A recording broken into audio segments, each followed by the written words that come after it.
The Thom Hartmann Program is brought to you in part by XChair, the XChair chair, office chair. XChairTom.com is the website, XChairTHOM.com.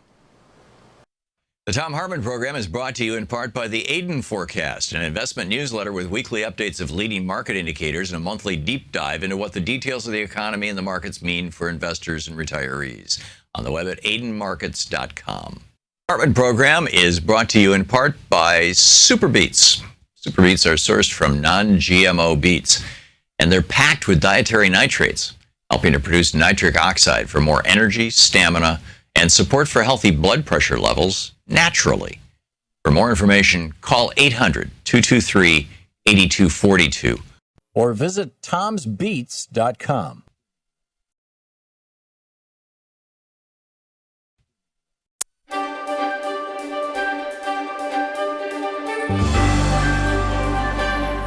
It's the Thom Hartmann University Book Club. Today we're reading from Living in the Chemical Age, How an Ounce of Prevention Can Protect Your Family from a World of Toxins by Dr. Janet Newman. This is from Chapter 1, How Did We End Up Here? In modern history, we entered the industrial age with the invention of steam-driven engines in the 1760s. In the technological age, the second industrial age, which took place between 1870 and 1914, we saw the advancement and expansion of both manufacturing and electrically powered systems.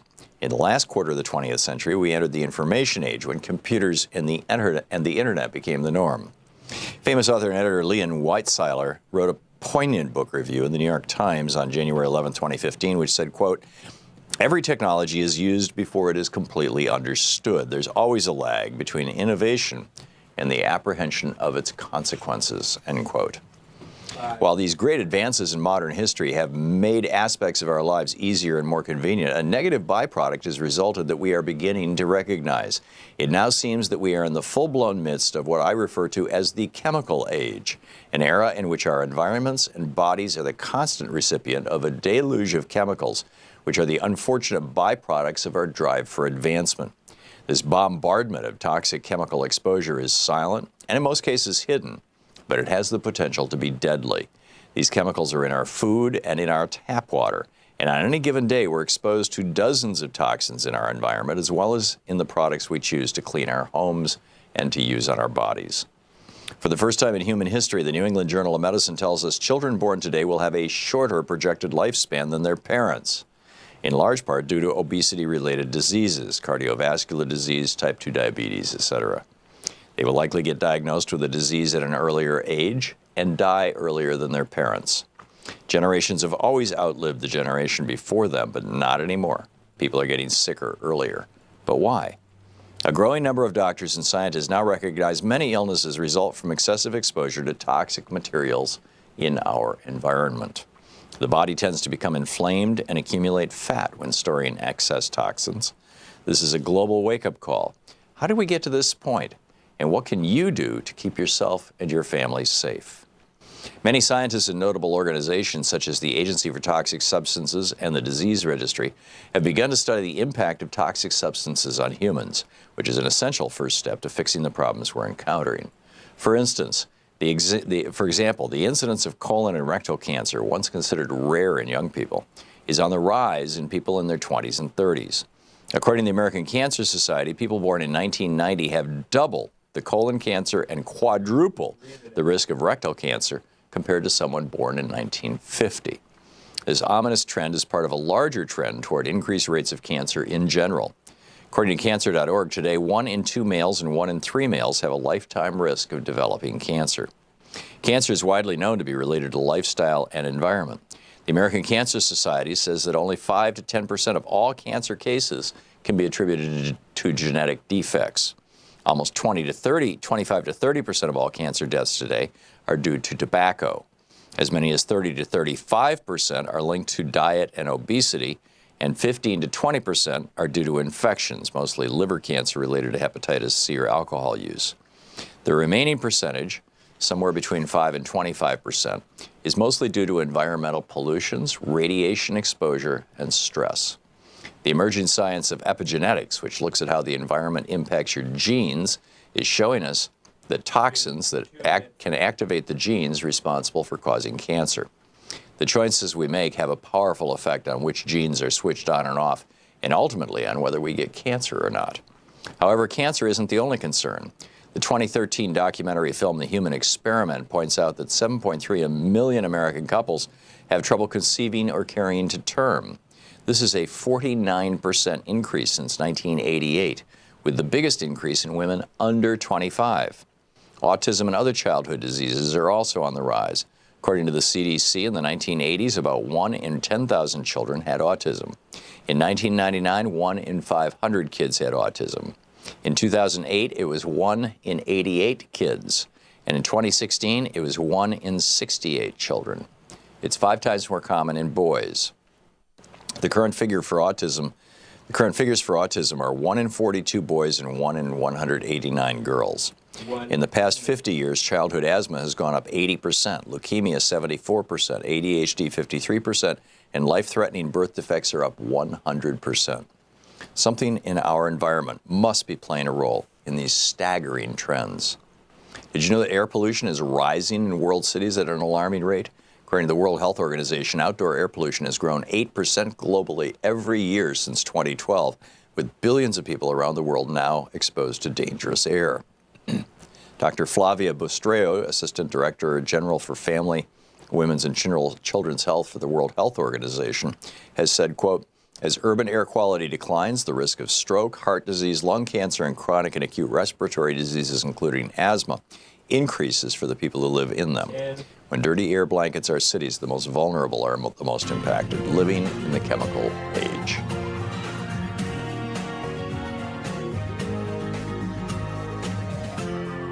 This is the Thom Hartmann Program. Greetings, my friends, patriots, lovers of democracy, truth, and justice, believers in peace, freedom, and the American way. Well, back in Rwanda, it was the hardcore right-wing talk show hosts who referred to the Tutsis as cockroaches. Cockroaches.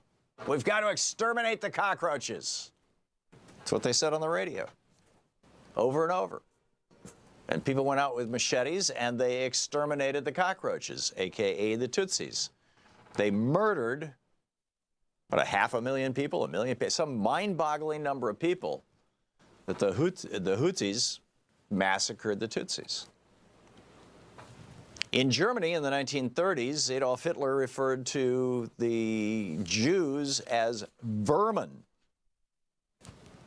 as in a pestilence, as in pests, as in, rats and cockroaches and things. And we all know how that one turned out. In fact, the propaganda for the Minister of Propaganda, Joseph Goebbels, on November 2nd, 1939, and this was right around the time that the Holocaust was being planned and put into place, said publicly, "These are no longer humans, these are animals. No longer humans, they're animals." Turns out we are building and stocking internment camps for brown children. Children. Little kids. Imagine, remember your own childhood. You ever get sent to your room? Imagine being sent to jail. No contact with your parents, no contact with anybody except the guards, possibly other kids, or in some cases, adults.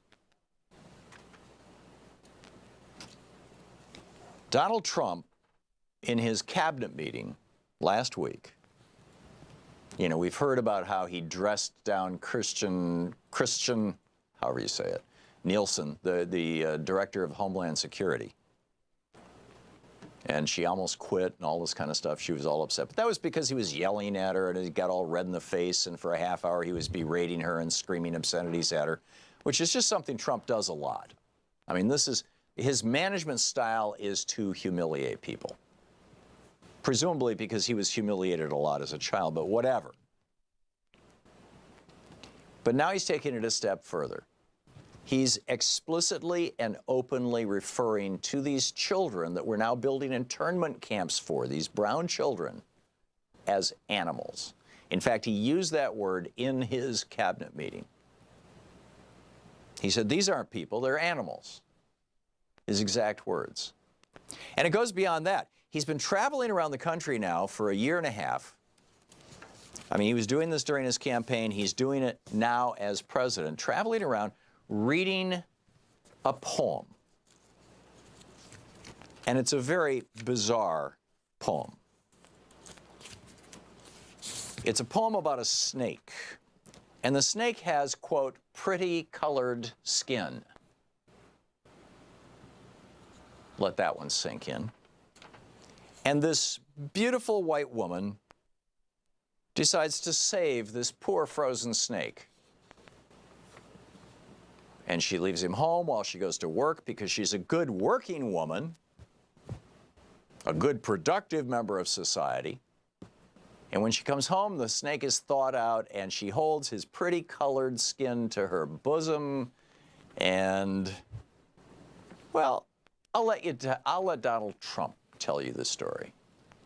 On her way to work one morning, down the path along the lake, a tender-hearted woman saw a poor, half-frozen snake. Interesting. His pretty colored skin had been all frosted with the dew. Oh, well, she cried, I'll take you in, and I'll take care of you. She wrapped him up cozy in a curvature of silk, and then laid him by the fireside with some honey and some milk. Now she hurried home from work, and that night, as soon as she arrived, she found that pretty snake she'd taken and revived. Now she clutched him to her bosom. You're so beautiful, she cried. But if I hadn't brought you in, by now you might have died. She stroked his pretty skin, and then she kissed and held him tight. But instead of saying thank you, that snake gave her a vicious bite. I saved you, cried the woman, and you've bit me. Heavens, why?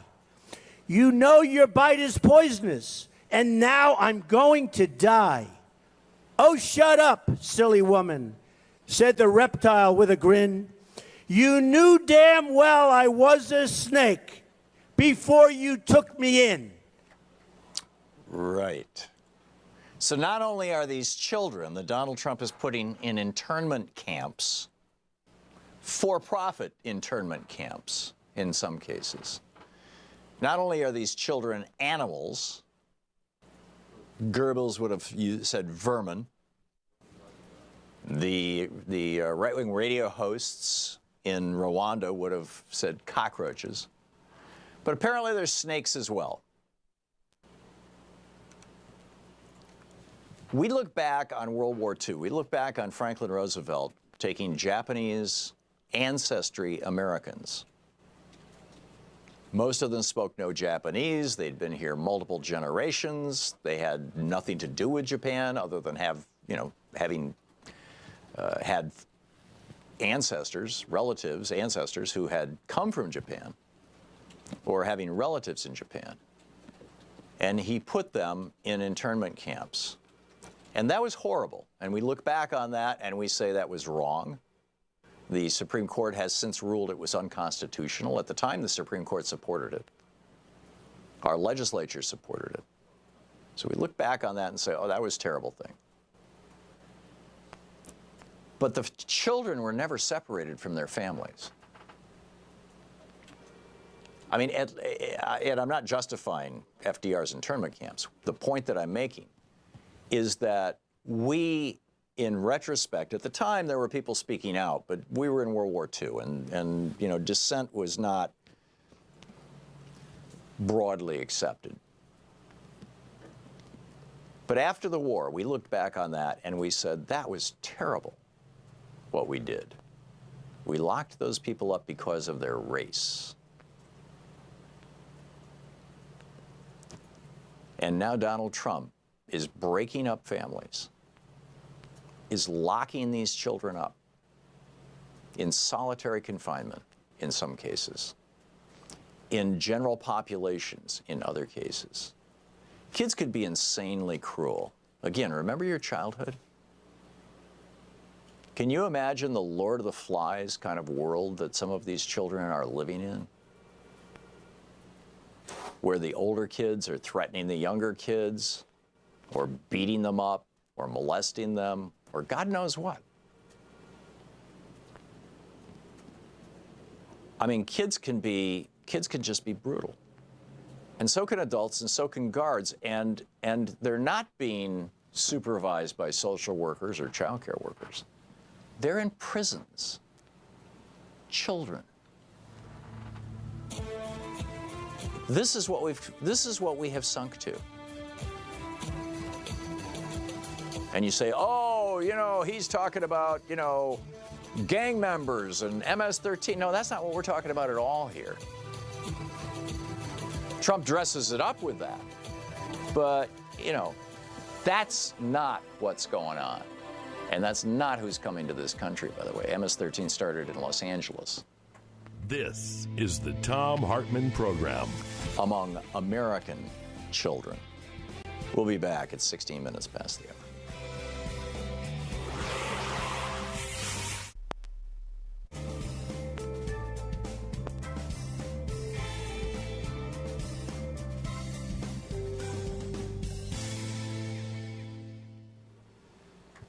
And welcome back.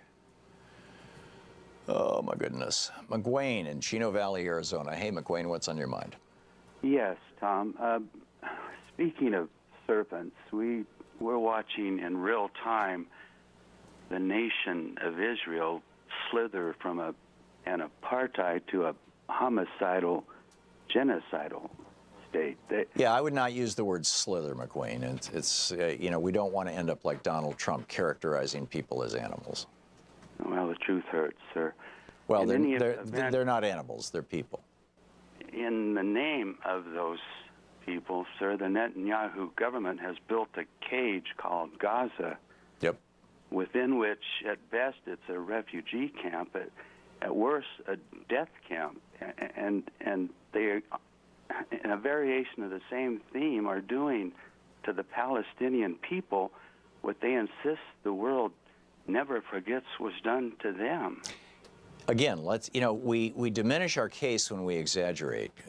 Yes, people are dying in Gaza. They're dying for lack of good physicians. They're dying for lack of good hospitals. They're dying for lack, in some cases, of good sanitation. Certainly the treatment of sewage is a problem.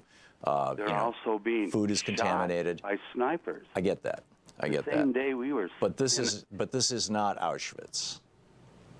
And these are not labor camps where people are being worked to death. It is a terrible situation.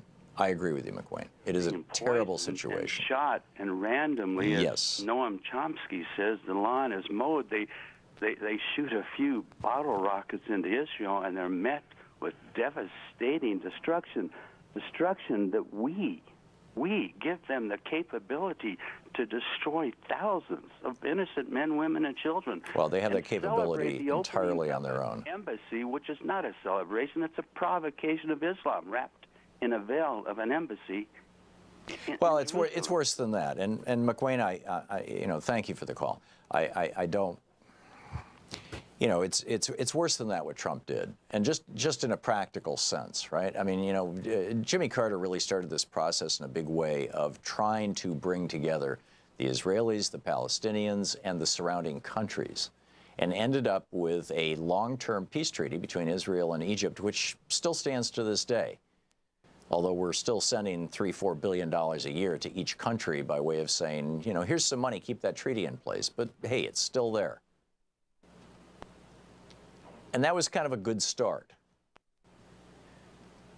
But there has been a lack of goodwill and honest brokerage, frankly, on both sides.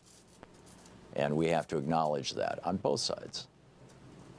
But the biggest screw up that Trump did was by moving the embassy to Jerusalem, something that the Israelis have wanted for a long, long time. Most most other countries in the world have their embassies in Tel Aviv. By moving our embassy to Jerusalem, Donald Trump threw away the one bargaining chip that he had, the one consequential bargaining chip that he had, that he could use to persuade the Israelis to work out a deal with the Palestinians. And now that he's done that, he no longer has any leverage. And that's a problem. Anyhow, we'll be back. It's 20 minutes past the hour.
So Donald Trump reads his snake poem and says in his cabinet meeting, these aren't people, they're animals. Gabe Ortiz is writing over at Daily Kos. Let's be honest and call Trump's proposal what it is: internment camps for migrant kids. The Washington Post reporting, and Ellen Ratner reported on this program yesterday about this. The Trump administration is making preparations to hold immigrant children on military bases. We are lying to ourselves, Ortiz says, if we see this as anything but what it really is: internment camps for brown children. Families are being broken as thousands of immigrant parents, many with no criminal record at all, are being swept up by mass deportation agents. At the border, the cruelty is taking on a new brutality. Tearing kids from the arms of migrant parents is official U.S. policy. Almost as disturbing, Ortiz writes, as the imprisonment of kids on military bases is the dead silence from so-called family values pro-kids Republicans. Right? I mean, you've got an entire Republican Party that, sucking up to the hard Catholic right and the hard Protestant evangelical right, who think that abortion is a mortal sin and a crime, and because their religion tells them that, it should be made into law. And these guys, we're family values all the way. That's what we're all about. And we all know that when Republicans say family values, what they're talking about is hating gay people, hating interracial marriage, and frankly, well, I don't want to say hating kids, but, to hell with kids. We only care about them when, forced pregnancy, basically. We only care about them when they're in utero.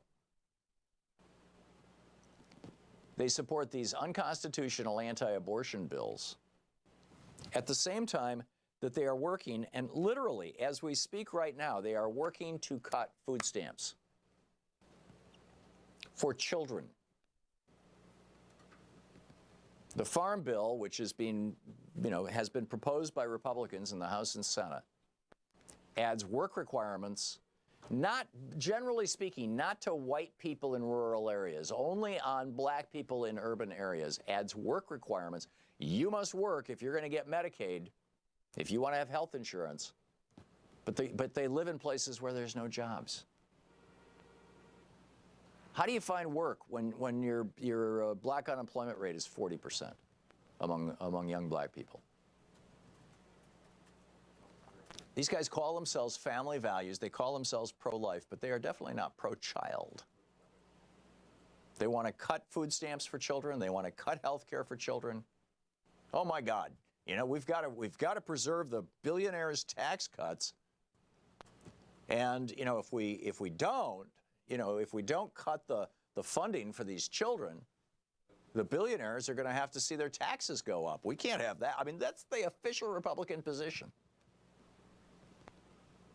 To hell with kids is the official Republican position. In fact, now the official Republican position has morphed into, if the kids are brown, to hell with them. Throw them in prison. Take them away from their parents. I mean, we get really upset in this country when cute little white kids are taken away from their parents and put into foster care. Oh, you can't do that. I mean, you know, Louise and I started this program for abused kids in New Hampshire back in 1978, the Salem Children's Village. And we watched the state, and it wasn't just New Hampshire, it was every state in the union basically go through this, where, you know, there was a time when separating kids from their parents was acceptable. I mean, and we're talking about parents who, I mean, you know, the first kid that I did intake on, or that we did intake on, I was the administrator, was a girl who was the daughter of her father by her sister. The second one we did intake on was a kid who had been tied to a pole along with his brother in his parents' basement as punishment, and his brother died. And when the neighbors smelled his rotted brother, they called the police, and they found this little kid that came to our place tied to the same pole with his dead brother. Those are the kind of situations we were encountering. And the position of the state back in the late 70s was take them away from their parents. Now, in most states, it's keep them with their parents no matter what, pretty much no matter what, as much as you can. Do everything you can to rehabilitate the families, because we've discovered how insanely traumatic it is to separate children from their parents. Unless they're brown kids from Mexico or El Salvador or Guatemala or Honduras, in which case, send them to prison. Ortiz writes in Daily Codes, the fact is, tearing children from their parents is child abuse. It's traumatic. Children who've been separated from their parents frequently show signs of trauma, including anxiety, depression, frequent crying, disrupted eating and sleeping, and difficulties in school. And by the way, this trauma lasts their entire lives.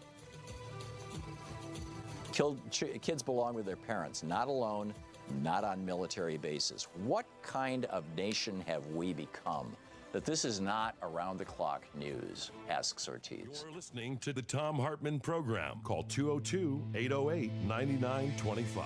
Why is our media not focusing on the brutality of this administration and Donald Trump characterizing people as snakes?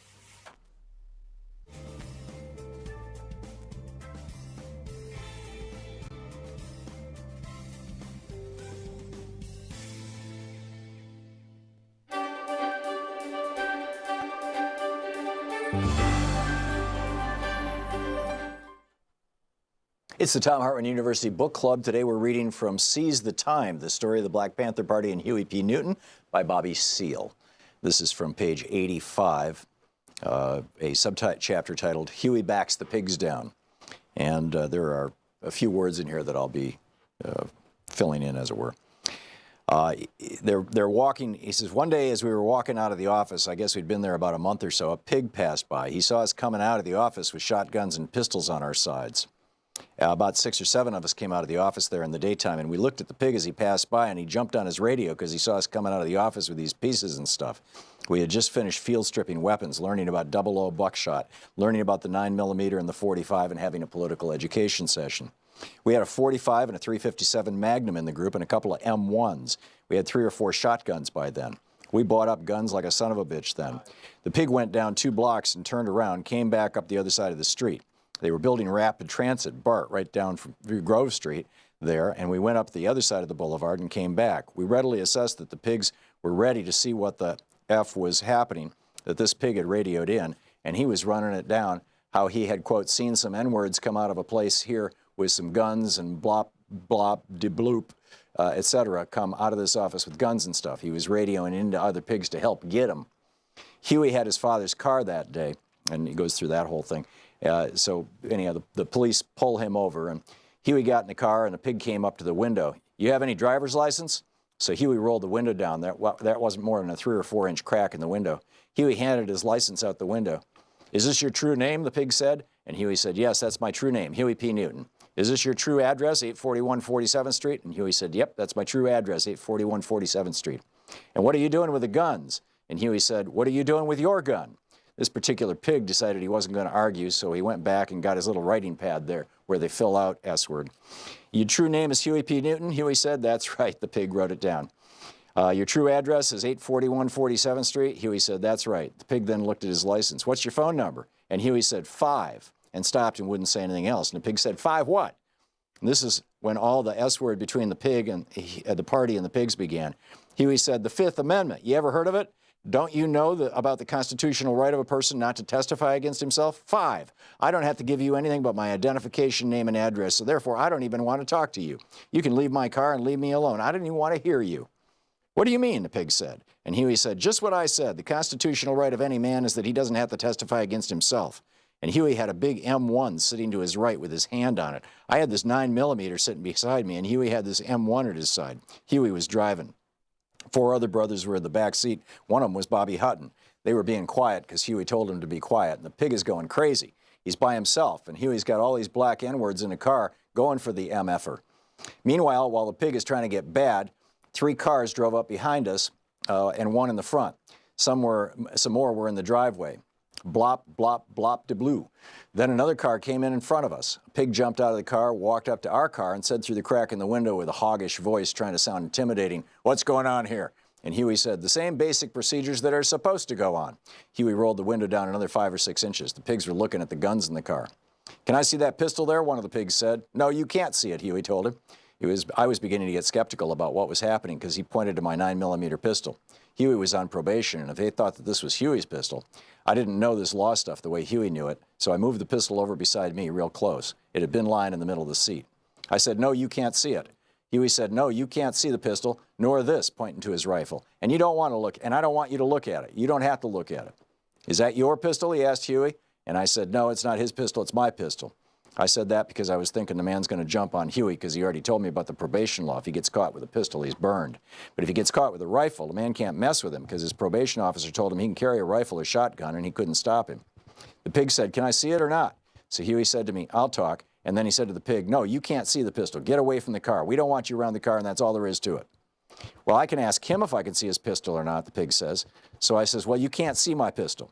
The MFers tried to get indignant. They were blabbing and oinking to each other about who in the hell we thought we were, and Constitution my ass, they're just turning it around. Then the pig said to Huey, who the hell do you think you are? Look, damn it, Huey said. He opened the car door. This is where Huey got mad. I mean, you have to imagine this N-word. He got mad because these dogs were going to carry on, and they were bracing up like they were bad. Huey didn't go for this at all. Huey got very mad. He opened up the door saying, who the hell do you think you are? In the first place, this man, pointing at the pig, came up here and asked me for my license like he was citing me for a ticket or observation of some kind. This police officer is supposed to be carrying out his duty, and here you come talking about our guns? Huey put his hand around his M1 rifle and continued, we have a constitutional right to carry the guns, and anyway, I don't want to hear it. The pigs backed up a couple of steps, and Huey was coming out of the car. Huey had his hand back in the car getting his M1, and you know, if you've ever seen Huey, he gets growly but articulate. He came out of the car with his M1. Huey knows this law so well that he wouldn't have had the one M1 loaded inside the car. So he came out of the car, he dropped around into the chamber right away. Clack, clop. Who do you think you all are anyway? Huey said to the pigs. And the pigs were all on the sidewalk harassing all the brothers and sisters who gathered around. You move on down the street, said the pig. Huey started interrupting. You don't have to move down the street. Don't go anywhere. These pigs can't keep you from observing. You have a right to observe an officer carrying out his duty. And these pigs, they listen to all this S-word, and it goes on from there. It's a great story. Seize the Time by Bobby Seale. Want to connect with the show online? You can find the Thom Hartmann Program on Facebook, Twitter, and Instagram.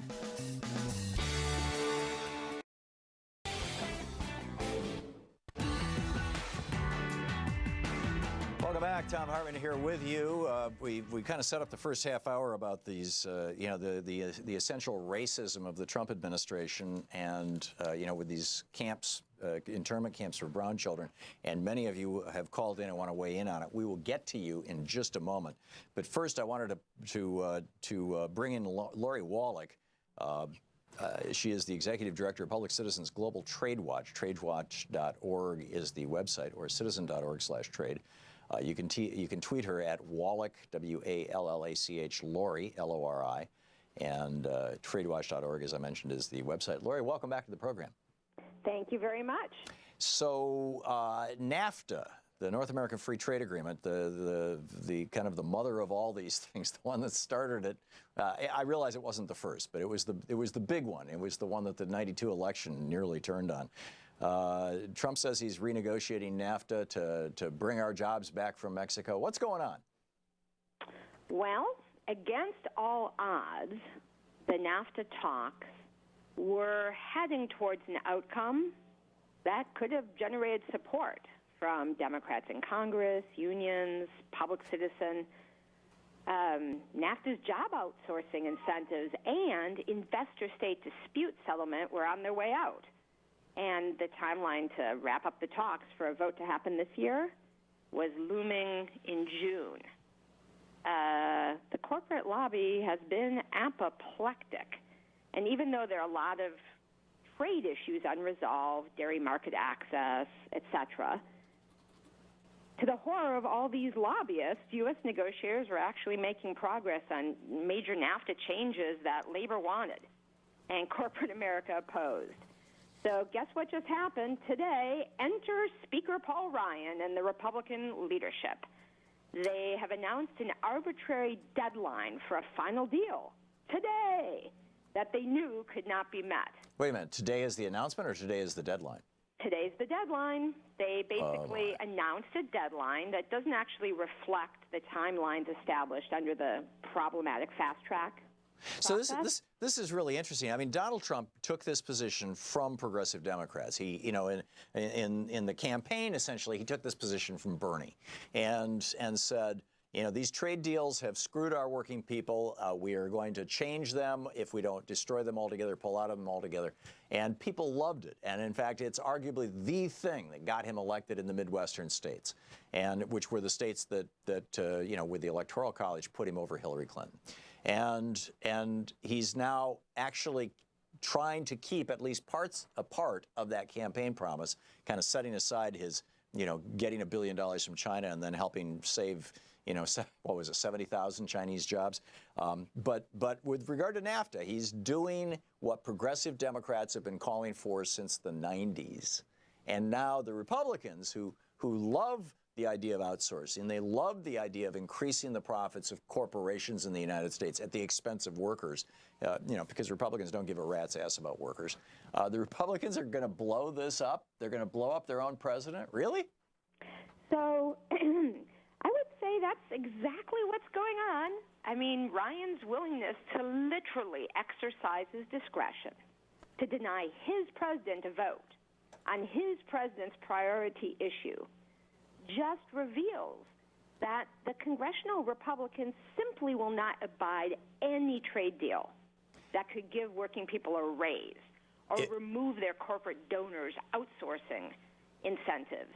Well, it might also reveal what industry Paul Ryan intends to take a $5 million a year lobbying job in when he leaves the Congress. Well, funny you mention that. What a convenient calling card for a retiring GOP speaker. Yep. To guarantee another year of NAFTA job outsourcing protections for corporate America. Yep. I mean, it's not so shocking, sadly, that Ryan and his Republican congressional buddies would stick it to working Americans to protect their big corporate donors. And sadly, that's not news. The fact that talks to rewrite NAFTA might actually help working people, though, does have a distinctly man-bites-dog sensibility given who's president. Yeah. I mean, Trump is horrific. The talk today where he tries to link the progressive trade agenda he stole from unions and decades of progressives and Democrats trying to change and fix NAFTA, to link that to the racist, horrifying proposals he is making on immigration and these third country holding. I mean, it's. However, the fact is, Trump appropriated his trade reform agenda from progressives, exactly as you said. And it doesn't matter if a president is a Democrat, a Republican, or a Martian. If he or she hopes to reduce the trade deficit, reduce job outsourcing, and the downward pressure on wages, there are just only a few things you really can do to make a difference. And then Trump appointed as his top trade official a guy named Robert Lighthizer. He's a guy who, progressive Senator Sherrod Brown called the best appointee in the Trump administration. Yeah, he's been a guest on this show. He's good. So he's a guy, Lighthizer, who opposed NAFTA back in '93 and said it was going to destroy American manufacturing. I mean, he's a conservative, but he also has a long commitment to American manufacturing. And the guy is furious about the million jobs that even the government has certified are lost to NAFTA, including hundreds of them from his Lighthizer's hometown in Ashtabula, Ohio. So he's worked for a long time with unions and Democrats in Congress, and he really knows NAFTA inside and out.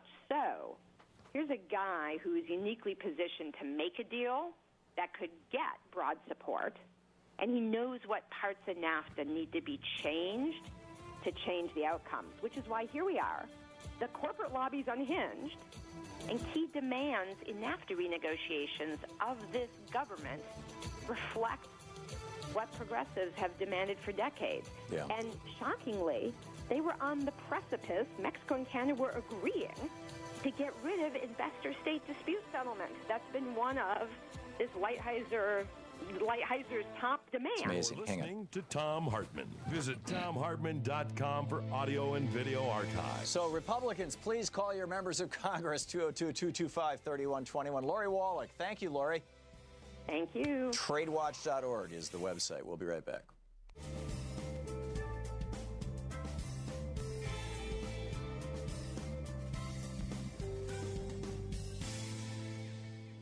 And welcome back. Rick in Weston, West Virginia. Hey, Rick, thanks for watching Free Speech TV. What's on your mind?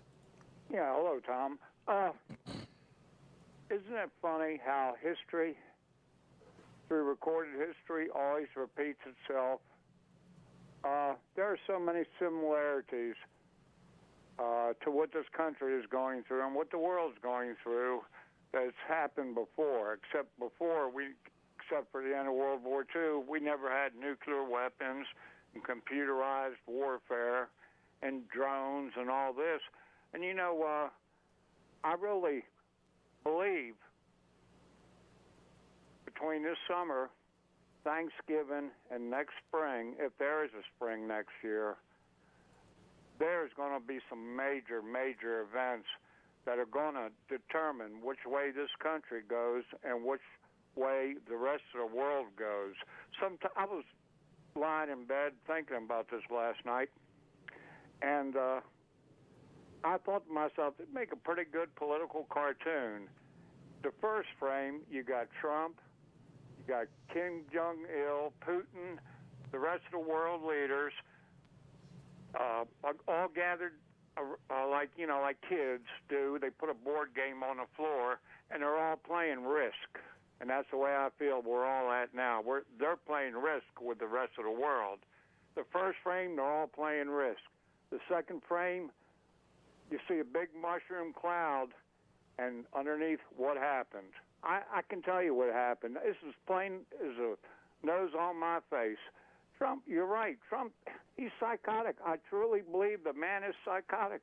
I don't think he's psychotic. I think he is a sociopath, and I think he's badly wounded, and I think he's a malignant narcissist. But psychosis is a whole different thing, Rick. So let's be careful of our language. Okay, Psychotic maybe people I don't used have the wrong term. Yeah, I apologize. He's screwed up, to use a technical term. But the thing that concerns me the most, Rick, about Donald Trump is the fact that he's willing to use race as a political weapon on the one hand, and on the other hand, that he's very good at it. And I guess on the third hand, that there's, apparently about 30% of white Americans who are really just fine with that. In fact, they like it. And so the more he rants about race, the more it goes. All right. Thank you, sir. Yeah. Thanks a lot, Rick. Good to hear from you. So, here we have the situation. And Donald Trump, again, back to what Gabe Ortiz is writing over at the Daily Kos, and I recommend you check this out. It's really worth reading. Well, other sites are doing this too. There's over at Democratic Underground, they've got their graphics for the day is at the top. Joseph Goebbels, these are no longer humans, these are animals. Underneath that, Donald Trump, these are not people, these are animals.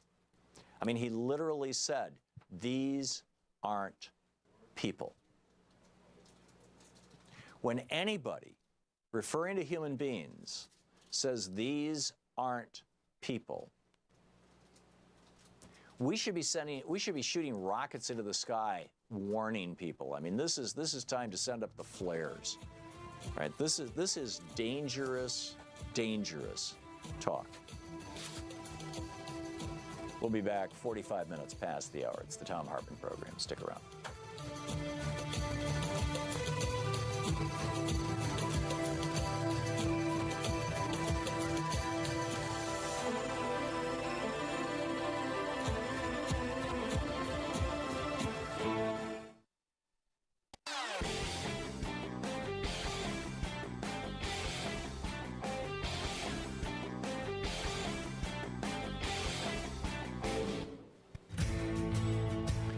Welcome back. Thom Hartmann here with you. Tony in Huntsville, Alabama. Hey, Tony, what's on your mind? Tom, how you doing? I'm well. What's up? It's great to talk to you again. Look, I just want to say, man, profitability in dealing in flesh of color with the United States is not new. Colored flesh is very appealing and profitable to the United States government and the corporations. Yep. I did. That was the base. That was the economic basis of this country, Tony. Exactly. It's just so profitable. And look, I did prison time in this state, Tom. You know what they do with the prisoners? They send them out to work all the land that the agricultural properties that these prisons own for free. So it's a plantation system in Alabama. Yeah, we're picking tomatoes, okra, spinach, squash, and it's all free. Wow. Oh, I'm sorry. They give us 25 cents an hour. I'm sorry. Right. Yeah, and the other thing is, you know what they fed us, Tom? Dog food. If you went to any of the chicken houses here, like ConAgra, which is a big thing that Bob Riley, our former governor, is into, they have meat that comes from there that goes to Ralston Purina, the dog food company, and it says not for human consumption. That's what they send to the prisons. Whoa. All the hearts and meat byproducts and the garbage, and they press it into ironically, patties. Tony, a lot of those organ meats are probably healthier for you than the muscle meat, but I get it, that they're taking basically the waste products from, at least in terms of human consumption, the waste products from the poultry factories and shipping them to the dog food factories and to the prisons. That's mind-boggling. It is, and that's what they feed us. But now if you look at the Bureau of Prisons in Montgomery, the capital in Alabama, they show all these beautiful pictures of the great food that the prison's serving, but that's not what they're feeding the inmates. And the other thing, Tom, and I'm going to say this, and it might sound terrible, but I'm no longer a Christian. I'm no longer a Christian as Christianity was taught to me by white people. I'm no longer that. Because the white people that taught that to me don't even follow it themselves. So I don't know what they are, which means I don't know what they taught me. Yeah. When I was taught Christianity from white people, fornication was bad. Abusing children was bad. Messing around on your wife was bad. Now they've all embraced it. It's such a good thing. Yeah, 75% of evangelicals support Trump. Yeah, so white evangelicals. How can I be a Christian, Tom? Yeah. Well, I would say, Tony, I still use the word Christian to describe myself, and I would encourage you to. Let's take that word back and say that we are actual followers of at least Christ's teachings. We don't have to believe in or follow any of the teachings of any particular church. Those are all just, human-made institutions. But Tony, I don't want to steer this off into a discussion of Christianity. Your story was poignant I get it, and powerful, and I understand that, and I appreciate it. I just wanted to make the point that there is some rightness that must be. People have to be accountable for what they do to babies, lest a millstone be cast around their neck. And yeah, exactly. That was one of Jesus' teachings. Is if you abuse kids, it's like a millstone gets around your neck and you get tossed into the ocean. Tony, thank you for the call. Very well said. Let's see here. Danny in Waco, Texas. Hey, Danny, what's up? Oh, I was just listening to you talk about how they're separating the children from their parents. Yeah. And that is something that's been done in history over and over. Because with the slaves, in many cases, if they found out that you could read, they would sell you away from your family, your children, or a woman would be sold away from her children. And then, and also during the time of the intern camps and things, they would separate the parents from their children. And that's a common thing that people do in very awful situations, is to take a child away from their parents. Well, just up until recently, we did this to Native Americans for hundreds of years. Yeah, so this is something that has been done over and over again to break people. Yep. Is to separate them from the children. And to me, if you call yourself pro-life, these things should be terrible to you, like at the end of your list. But I would just say that the people who profess to be pro-life, they're not pro-life because they're not pro-child. What they are is pro-fetus. Yep. And then after that, they don't care, because otherwise, why would they take away SNAP, who helps feed those children? And even at the beginning of the whole conversation, why would you separate a parent from their child in the name of trying to keep people out of the country? You say that you're protecting your borders. Well, what does that have to do with you taking a child away from its parent?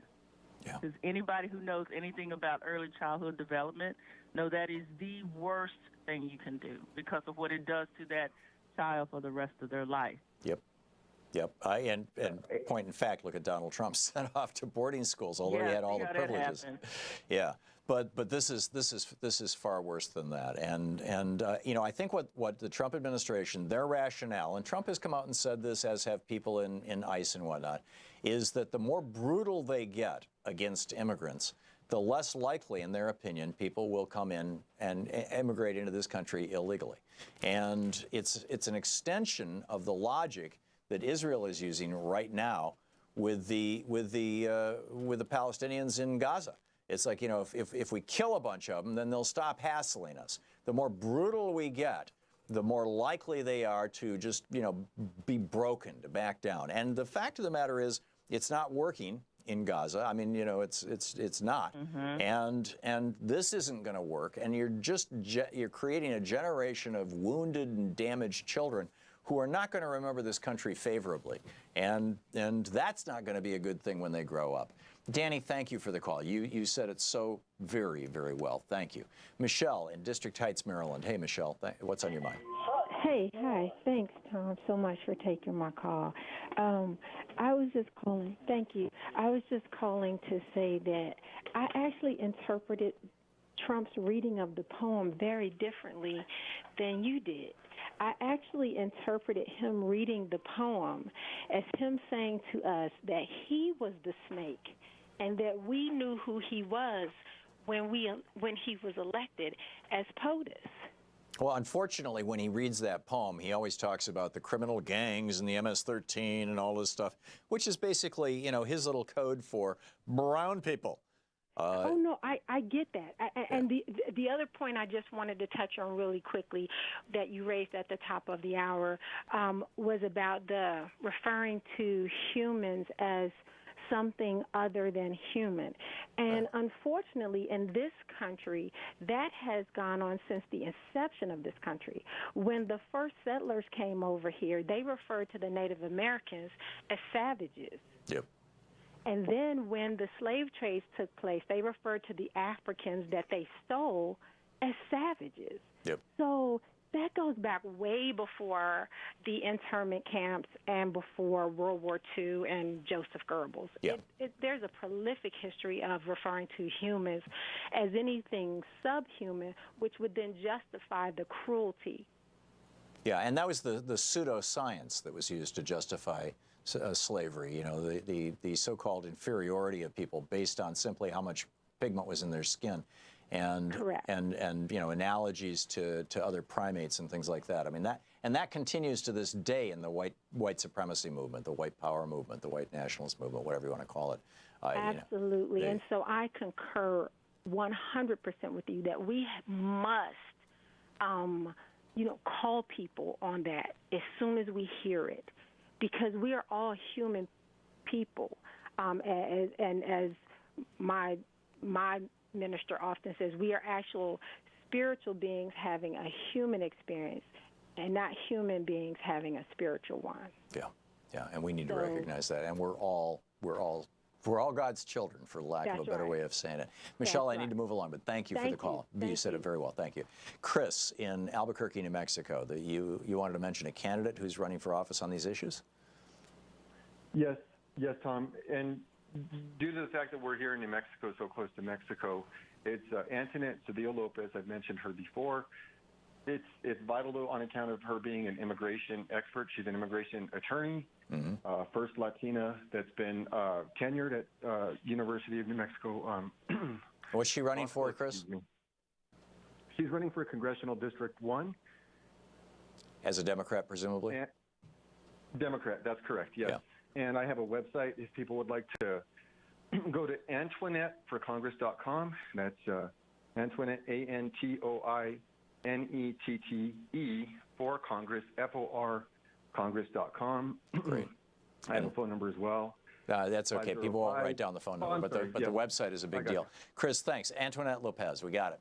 Al in Buffalo, New York. Hey, Al, what's up?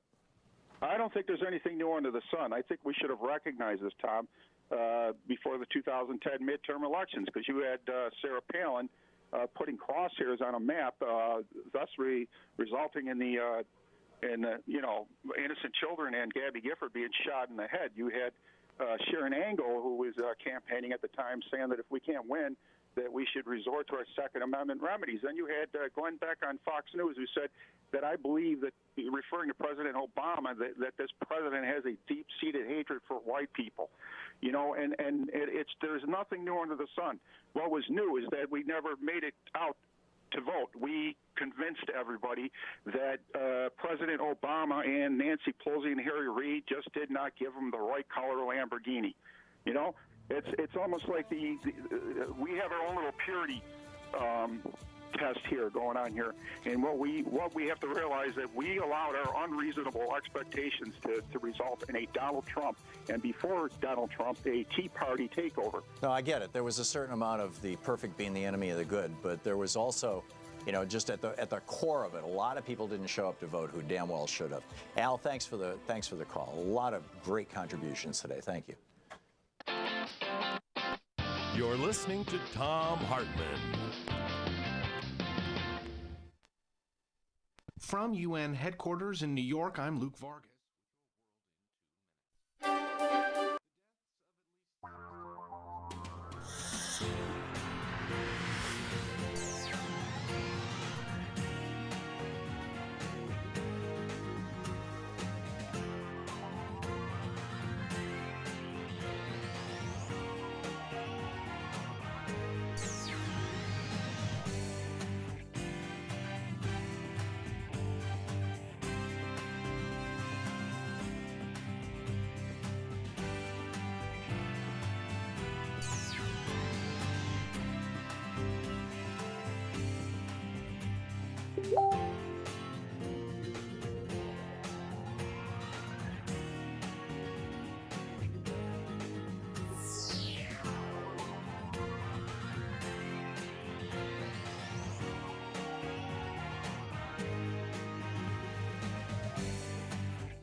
The Thom Hartmann Program is brought to you in part by X-Chair, the X-Chair chair, office chair. xchairthom.com is the website, xchairthom.com. The Thom Hartmann Program is brought to you in part by the Aiden Forecast, an investment newsletter with weekly updates of leading market indicators and a monthly deep dive into what the details of the economy and the markets mean for investors and retirees. On the web at aidenmarkets.com. Hartmann Program is brought to you in part by Super Beets. Super Beets are sourced from non-GMO beets, and they're packed with dietary nitrates, helping to produce nitric oxide for more energy, stamina, and support for healthy blood pressure levels naturally. For more information, call 800-223-8242 or visit tomsbeets.com.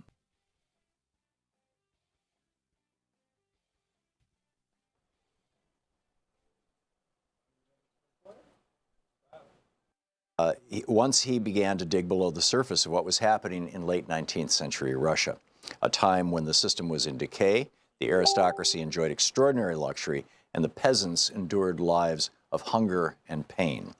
As a person of privilege, he began to understand something deeper about his time in history.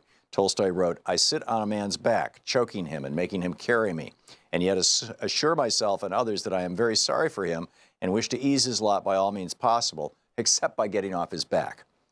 Most of us do not literally sit on men's backs, making them carry us. We do, however, often uneasily look the other way, satisfying ourselves with modest changes that reassure us that all is well, while millions are in despair. We've done the best we can do, we might say, given the realities. Still, many sense, as did Tolstoy, that to actually do something serious would require us to confront much deeper problems than we are commonly willing to do. What then must we do is not shouted in the streets, but it is a question that more and more Americans, young and old, liberal, radical, and conservative, are quietly beginning to ask themselves in much more penetrating ways. So let us begin. My starting point is the obvious fact that despite its great wealth, the United States faces today enormous difficulties, with no easily discernible political answers that even begin to offer strategic handholds on a truly democratic future. Elections occur and major fiscal debates ensue, but many of the most pressing problems facing ordinary citizens are only marginally affected, and in many cases in ways that increase burdens, not reduce them. The issue is not simply that our situation is worrisome, however. It is that there are growing reasons to believe that we in fact face systemic problems, not simply political ones. Systemic problems in the fundamental, not the superficial sense. In the pages ahead, I will suggest that our nation's truly critical problems are built into the very structure of the economic and political system. They are not something passing in the night that will go away even when we elect forward-looking thinkers and actively pressure them to move in a different direction. I won't load you down with statistics at this point. A couple of obvious reminders, however. Not only has the economy been stagnating for a long time, but for the average person and the average family, things have been bad for a very long time. Real wages for 80% of Americans' workers, for example, have not gone up more than a trivial amount for the last 3 decades. At the same time, income for the top 1% has jumped from nearly 10% of all income to roughly 20% of all income. Put another way, virtually all of the gains of the entire economic system have gone to the tiny, tiny group at the top for at least 3 decades. Worth pausing to think about that one. What's going on when virtually all the gains for the entire economic system go to the top? I'm not interested here in criticizing those at the top. The question is, we can do that later, the question is, what is going on with the system when this kind of thing happens and continues to happen in an ongoing way, year after year, decade after decade? Another reminder, almost 50 million Americans live in officially defined poverty. The rate is higher, not lower, than in the late 1960s, another disturbing trend marker. Moreover, if we use the measuring standard common throughout the advanced world, which considers the poverty level to be half the median income level, the number would be just under 70 million, and the rate would be almost 23% of all Americans living in poverty. That is to say nothing of steady increases in global warming and an unemployment rate that, if properly measured, is stuck in the range of roughly 15%. At the most superficial level, Washington, as the saying goes, is broken. Give or take an occasional gain in selected areas, the political system is simply incapable of dealing with the deeper challenges. It focuses on deficits, not answers. Long trends that don't change are a clear signal that it's not simply the modern period of partisan bickering and congressional stalemate that is causing the problems. The trends are moving steadily downward. We're moving steadily downward long before the Tea Party and the recent partisan foolishness, long before the Citizens United Supreme Court decision allowed corporations to put big money directly into politics, and long before many events that have heralded as tipping points one kind or another. Nor are people stupid. More and more have a sense that something different is going on, both with the economy and more fundamentally with democracy itself. A few more bits of information just as reminders again of something that we're all beginning to see. A mid-2011 poll found that roughly 80% of Americans believe their congressional representatives to be, quote, more interested in serving the needs of special interest groups than the people they represent, end quote. Another poll found that almost 4 out of 5 believe a few rich people in corporations have far too much power. And only 37% of Americans, much more than a third of the population, have confidence in the most solemn and august of American institutions, the Supreme Court. I'm going to dig much, much deeper into all of this, of course, but for now, let's leave it at this. When critical long trends do not improve, when they steadily get worse year in and year out, it is clear that we face deeply rooted systemic problems, not simply political problems in the usual sense of the term. Moreover, as these polls suggest, people increasingly understand that something is really wrong. The question is, how do we deal with a systemic crisis, something built into the way the political economy works, rather than just a simple political or economic crisis? Garo Parvitz, what then must we do? Want to connect with the show online? You can find the Thom Hartmann Program on Facebook, Twitter, and Instagram. By affiliation to merge 51, League of the Iroquois, Lewis Henry Morgan.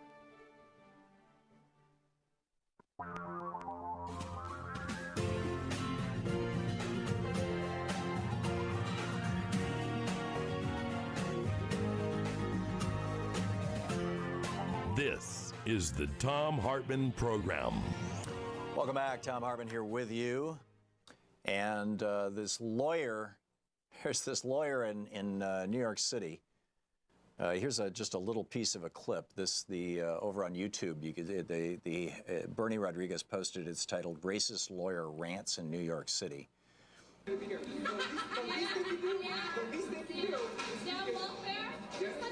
Yeah, well, there's people shouting in the background, and I'm not sure what they're saying. But he's just basically saying, these people are speaking Spanish. Oh my God, they're speaking Spanish. I'm going to call ICE on these people. And somebody filmed it, and it turns out this lawyer, his name is Aaron Schlossberg, AARON SCHLOSSBERG. What's so funny about this is that there is now a GoFundMe page to pay for, it's called Mariachis for Schlossberg. And their initial goal was to raise $500 so that they could have a mariachi band play out in front of his law office. Maybe it'll help him. Maybe all the other lawyers he works with are racists too. Who knows? Or nativists or whatever it is that he is. Although their website, but according to this article here at Mediaite, this is by Aidan McLaughlin at Mediaite.com. It says, online sleuths quickly identified the aggrieved lawyer as Aaron Schlossberg, a lawyer who boasts of his proficiency in Spanish on the website of his law firm, who was subsequently pilloried with bad Yelp reviews. I wouldn't recommend that you use Yelp to punish somebody. That should be, if they're really good lawyers or bad lawyers. But it was also revealed that this particular lawyer is not new to the meltdown game. He has been harassing strangers on the street since the 2016 election, and there's a link to that article. So what these people wanted to do, this is from their crowdfunding page, from their GoFundMe page. We're trying to crowdfund a mariachi band to show up at his firm and cheer up the staff and attorneys at the law office of Aaron M. Schlossberg, ESQ, PLLC, after a difficult day. From the GoFundMe page, we are requesting the band to sing the famous, endearing, and warm Spanish children's song, La Cucaracha, the cockroach. We are countering hate and racism with the sound of music. Any leftover money will be used to send a delicious taco truck lunch to the staff, and a copy of all federal and state statutes mentioning undocumented immigrants do not qualify for welfare. One of his rants was, I'm paying for the welfare for these people. Right. The fund, writes Aidan McLaughlin at Mediaite, the fund, after blasting past its $500 goal, announced that a mariachi band had offered to perform at Schlossberg's office pro bono. That left the fund's organizers with enough money to sponsor a taco truck, which they said will be dispatched to the offices and filmed today, on Thursday. So keep an eye out for video of Mr. Schlossberg enjoying some delicious Mexican fare. Meanwhile, the United States admits it has lost 1,500 children, and many were handed off to human traffickers. There was a Senate subcommittee last week that was listening on this. The freethoughtproject.com is reporting on this. John Vibes writing it. The headline, U.S. admits it lost, in quotes, 1,500 immigrant children, handed many of them directly to human traffickers. And this was the subcommittee hearings last week. Senator Heidi Heitkamp, this was in the Senate of North Dakota, a Democrat, told child protection representatives from HHS that they were the worst foster parents in the world. She said, and I quote, "You are the worst foster parents in the world. You don't even know where these kids are. We are failing. I don't think there's any doubt about it. And when we fail kids, that makes me angry." Now, there is a pro-life person. Many of the children, writes John Vibes, are still unaccounted for. Some of them who have been found were held captive by human traffickers in terrible conditions. Subcommittee Chairman Rob Portman, a Republican, said that an investigation into the lost children began after HHS put 8 children from Guatemala into the custody of human traffickers who forced them to work on a farm for 12 hours a day without pay. It is intolerable. Now, this is, Republican Rob Portman. It is intolerable that human trafficking, modern-day slavery, could occur in our own backyard. What makes the Marion cases even more alarming is that a U.S. government agency was responsible for delivering some of the victims into the hands of their abusers. Steve Wagner testified. He is the acting assistant secretary of HHS. And he said that between October and December of last year, HHS called 7,635 children that the agency had placed with sponsors, and they were only able to track down 6,075 of them. 28 had run away, 5 were deported, 52 were living with someone else, and 1,475 of these children were missing. In 2016, an AP investigation found that more than 24 children had been sent to homes where they were sexually assaulted, starved, or forced to work for little or no pay. This is what we're doing. There are a few other things in the news. Of course, Michael Avenatti. Here we're finding that, Michael Cohen is saying to the Qatari and the guy who runs the Qatar Investment Fund, the sovereign wealth fund of Qatar, he's saying to this guy, "Give me $1 million. Oh, and, as a consultant. Why? Well, Novartis did. They gave me $1.2 million. AT&T gave me $600,000. Give me $1 million now. I'll connect you with Trump." And then Jared Kushner goes, this is what it looks like. This is the timeline, right? That Jared Kushner goes to Qatar and says, "Hey, I got this building, 666 Fifth Avenue. I got $1 billion mortgage on it. It's due this year or maybe early next year. It's got to be rolled over. I got to get new investors. Give me some money. Loan me some money." And the Qataris said, "Nah, not so much. We're not so much interested."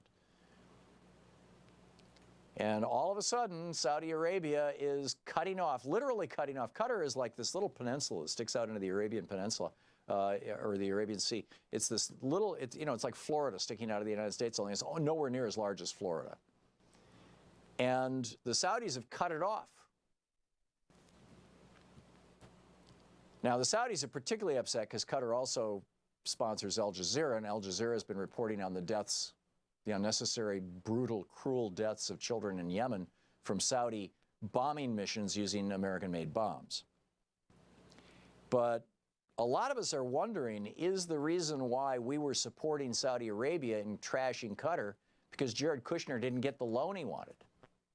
I mean, we see now, you know, Donald Trump is willing to support 70,000 Chinese jobs with a cell phone manufacturer that has been banned from selling their cell phones in U.S. military bases because their phones can be used to spy on people by the Chinese government. And the Chinese sold these phones into Iran and into North Korea specifically so that the regimes in Iran and North Korea could spy on their people. And Donald Trump is willing to support them because China invested $500 million, $500 million into a Trump hotel in Indonesia just last week.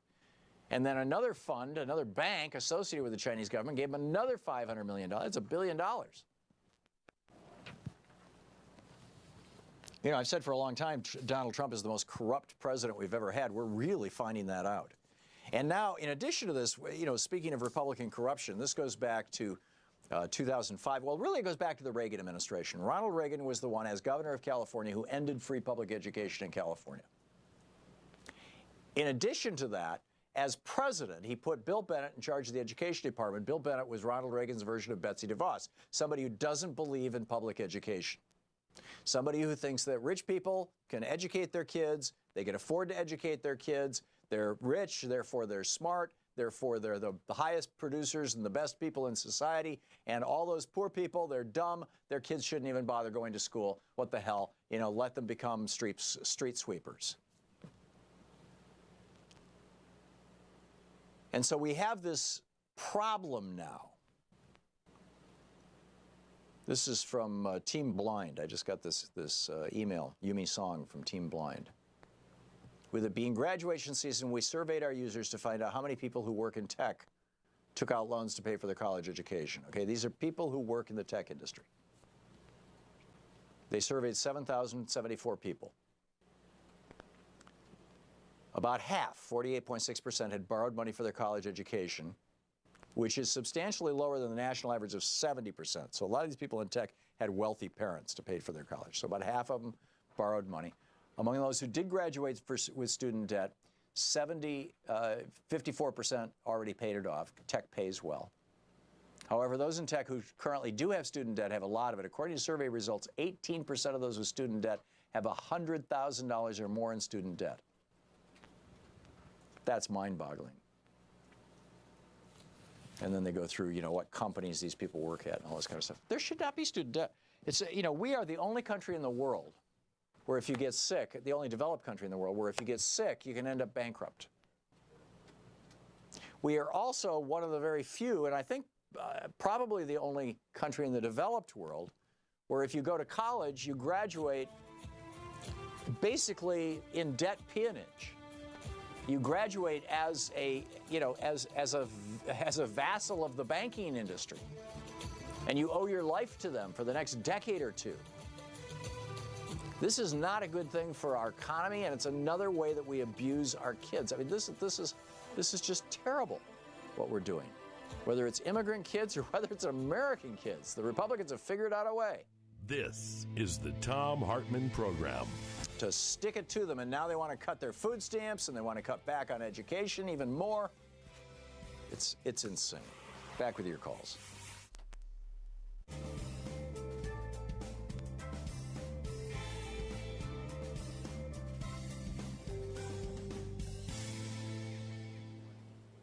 And welcome back.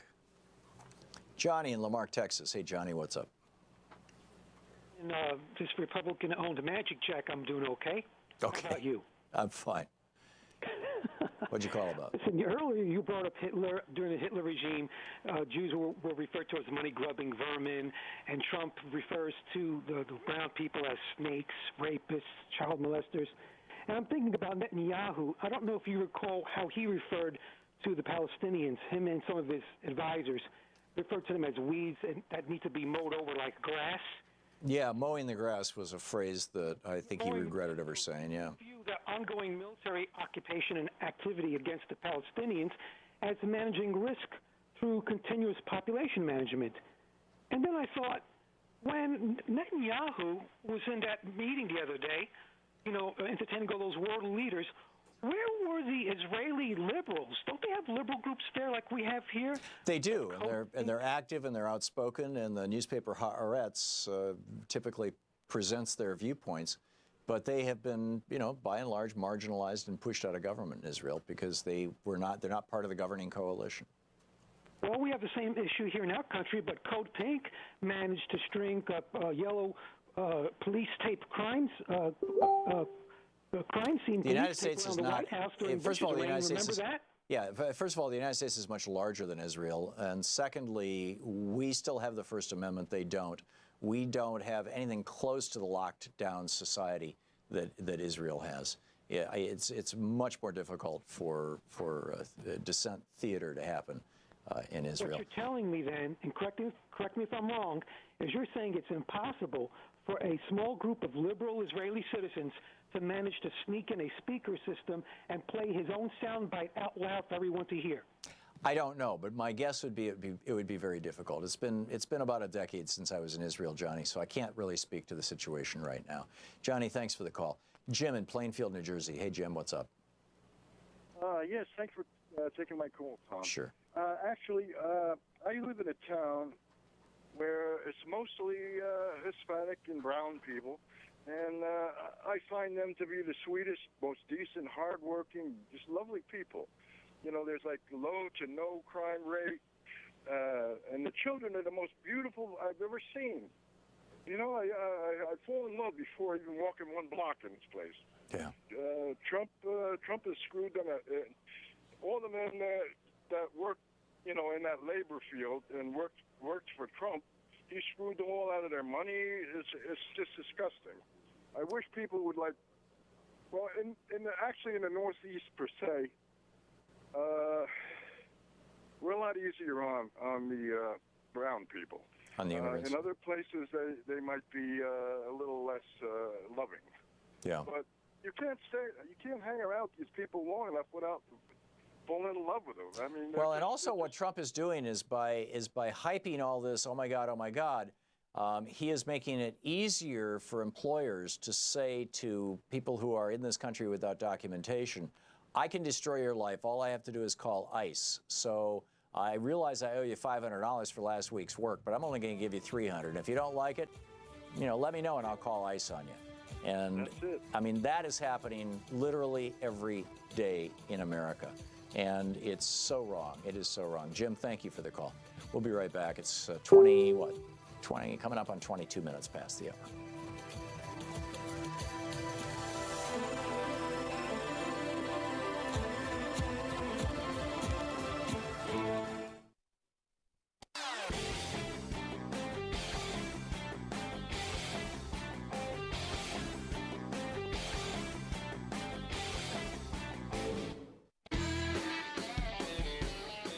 Welcome back. Thom Hartmann here with you this hour, brought to you by the X Chair, the website XChairTom, T-H-O-M, xchairtom.com. And, boy, a lot on our list. There's a mysterious rise in a banned ozone-destroying chemical. This is the CFCs, the chlorinated, fluorinated hydrocarbons, as I recall, whatever they are. Anyhow, the CFCs. This is the stuff that was used for refrigeration. And our geeky science here.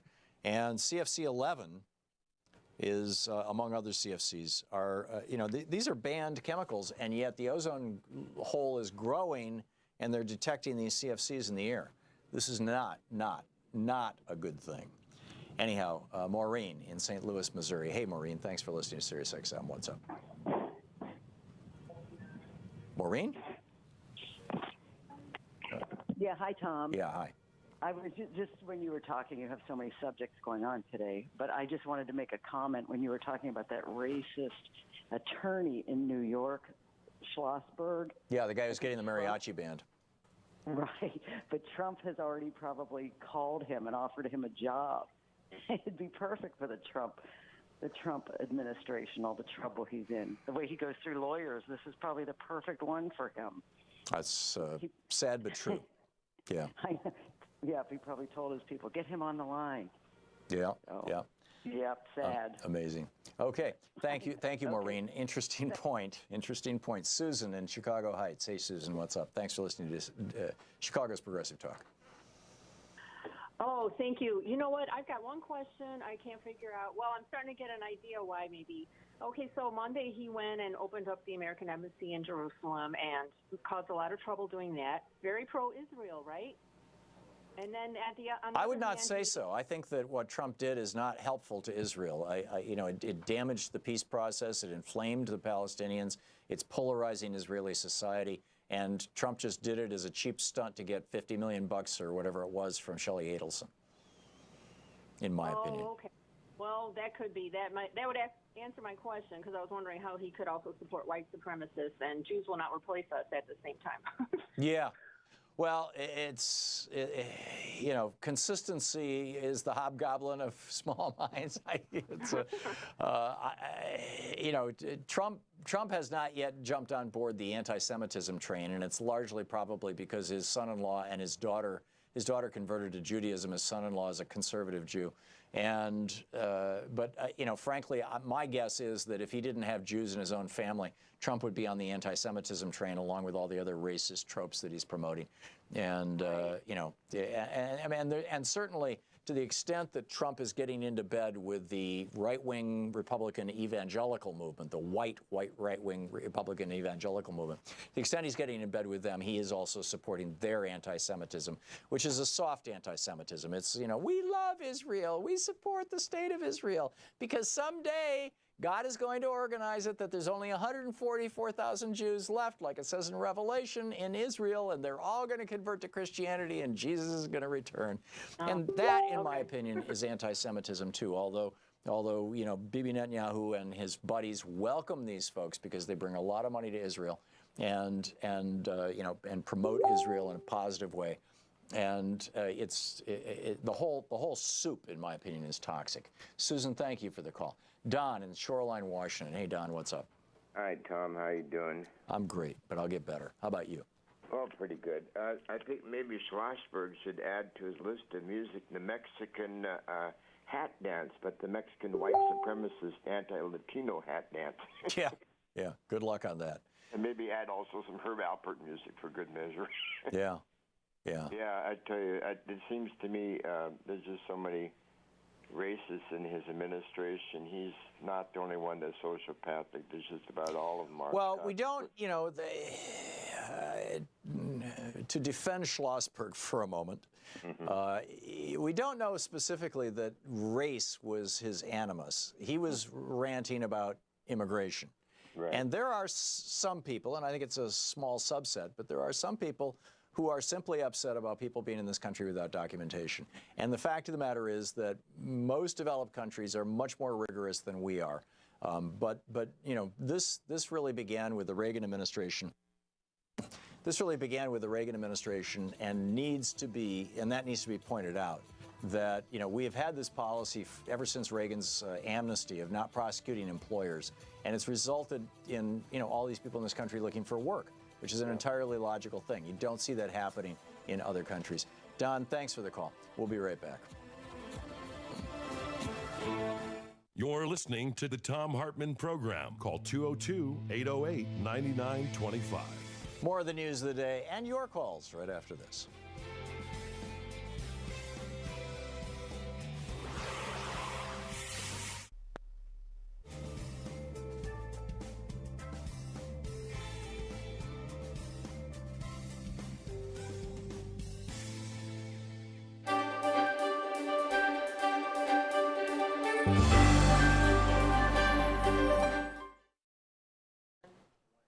Welcome to the Thom Hartmann University Book Club. Today we're reading from my book, Unequal Protection, The Rise of Corporate Dominance and the Theft of Human Rights.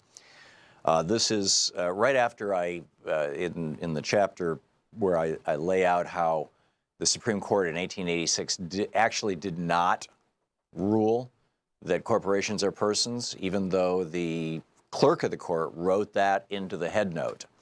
And then we get into, where we got with this. This is page 109, the Republican conspiracy theory that empowered FDR.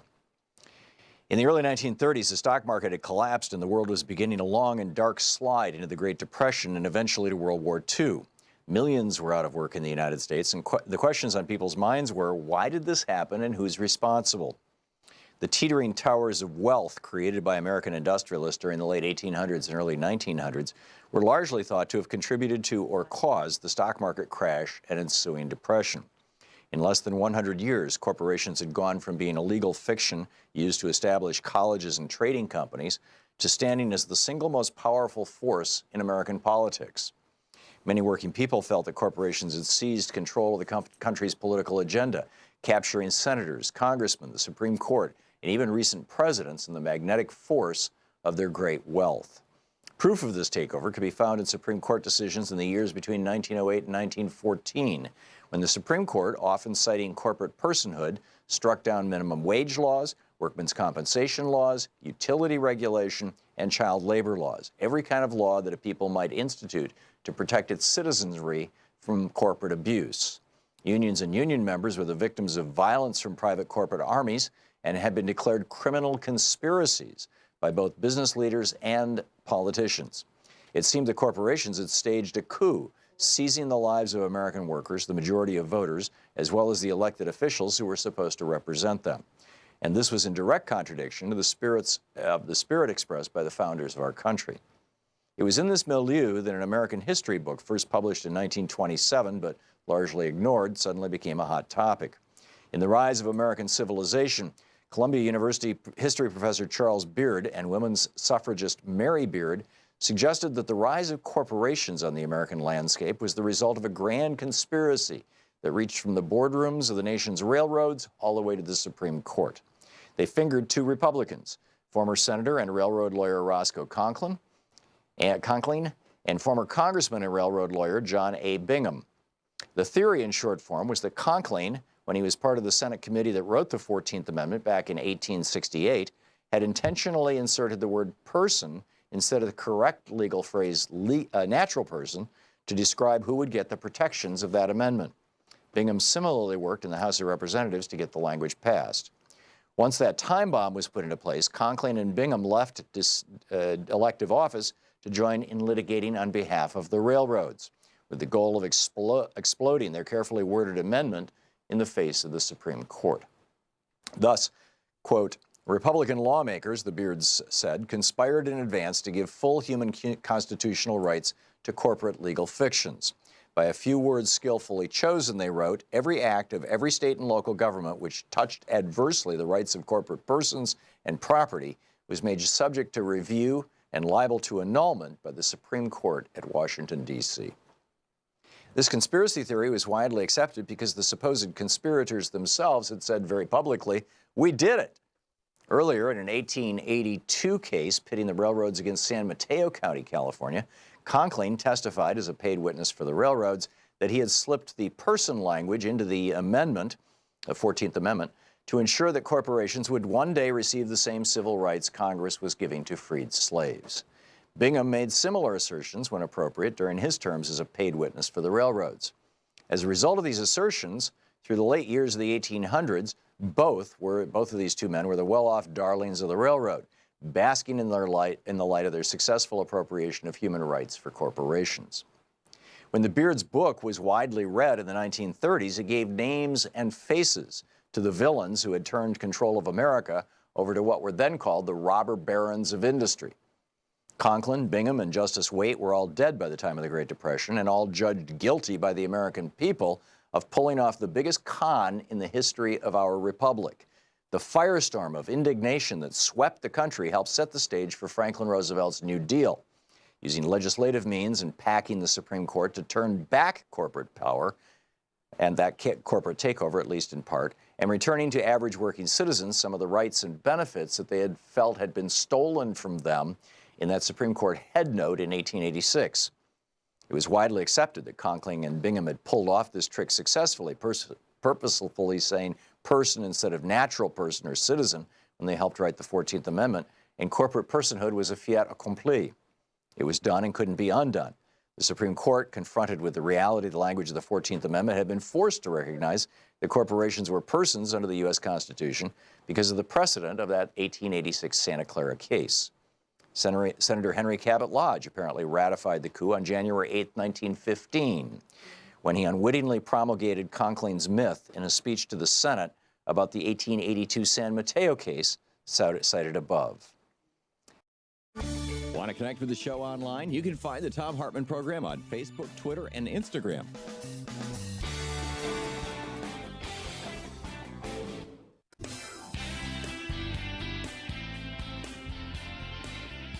Welcome back. Thom Hartmann here with you. Remarkable stuff. Absolutely remarkable stuff. What is, oh, this is, yeah, oh, excuse me. Thank you. Stephanie Kelton is on the line with us. Boy, when we get guests at the bottom of the hour, I'm always a little disoriented. Stephanie Kelton is the professor of public policy and economics at Stony Brook University, former chief economist to the U.S. Senate Budget Committee and advisor to Bernie Sanders in 2016. She's a founding fellow of the Sanders Institute. Stephanie Kelton, S-T-E-P-H-A-N-I-E, Kelton, Kelton.com is her website. You can tweet her at Stephanie Kelton. Stephanie, welcome back to the program, or Dr. Kelton. Thanks, Tom. Thanks for having me. So this piece that you're quoted from The Atlantic, a promise so big Democrats aren't sure how to keep it, about guaranteed jobs.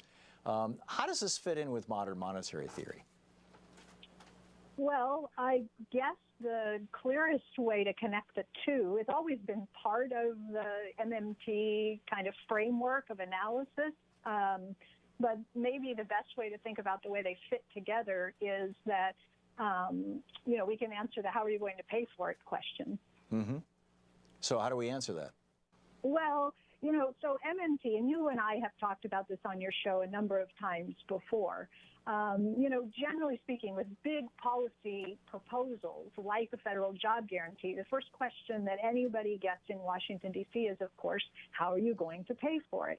And that usually stops the conversation, right? Because the answer usually involves some combination of increases in a variety of taxes where, at least with divided Congress, it gets pretty difficult to see how you could ever enact legislation.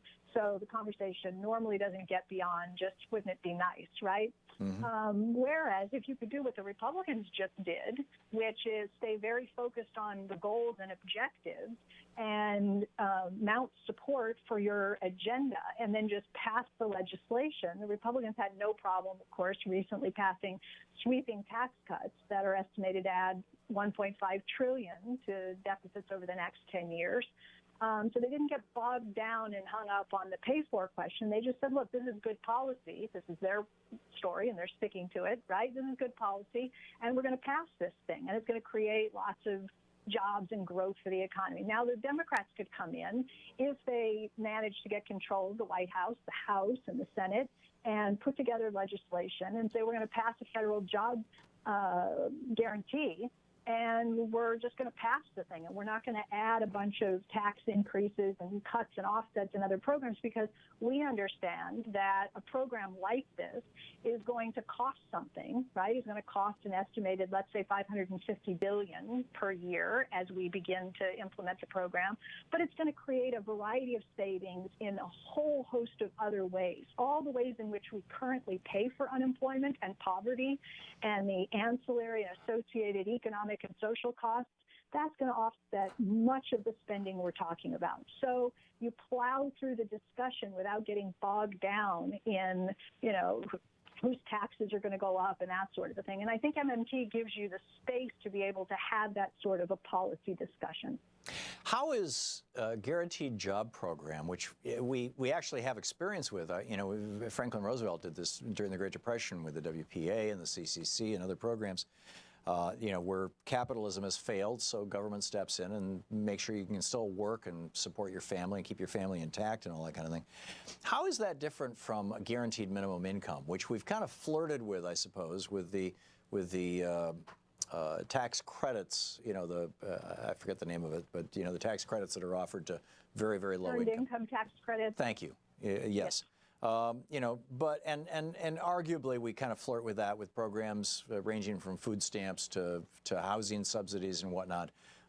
It seems that so many of these programs, and there's dozens and dozens of them, could be simply replaced with a guaranteed minimum income, and it would increase efficiency at the very least in terms of distribution of resources to people. I'm curious your thoughts on that, the universal basic income, and B, how is that different from or complementary to or even in contrast with the idea of guaranteed jobs? So you're right. A lot of people will talk about something, and you said it at the very end. It's not the same as expanding the earned income tax credit, right? A universal basic income, if it means what people really intend it to mean, I guess, which is that it's universal. That means you get it, I get it, Oprah gets it, Bill Gates gets it, everybody gets it, you get a check, and you get a check, right? It's universal. Just like Social Security. Everybody, what's that? Just like Social Security. Well, but Social Security, but it's like Social Security once you reach eligibility. Right, but I mean, Bill Gates can get Social Security just like I can. Yeah, so what happens sometimes, there's so many different proposals for a universal basic income. It's often hard for me to comment because I don't know what somebody has in mind. Some people say that kids should get paid. Maybe every child gets $6,000, every adult gets $12,000 every year. They do that in Alaska, don't they? What's that? Don't they do that in Alaska with the, I'm sorry, you can't hear me. Don't they do that in Alaska with the Alaska Permanent Fund? Every child? Well, but it's not a living, so this again comes back to one of these problems when you have these discussions with people who propose a universal basic income. If it's truly a basic income, it's supposed to be enough for a person to survive on. It's supposed to be enough to meet your basic needs.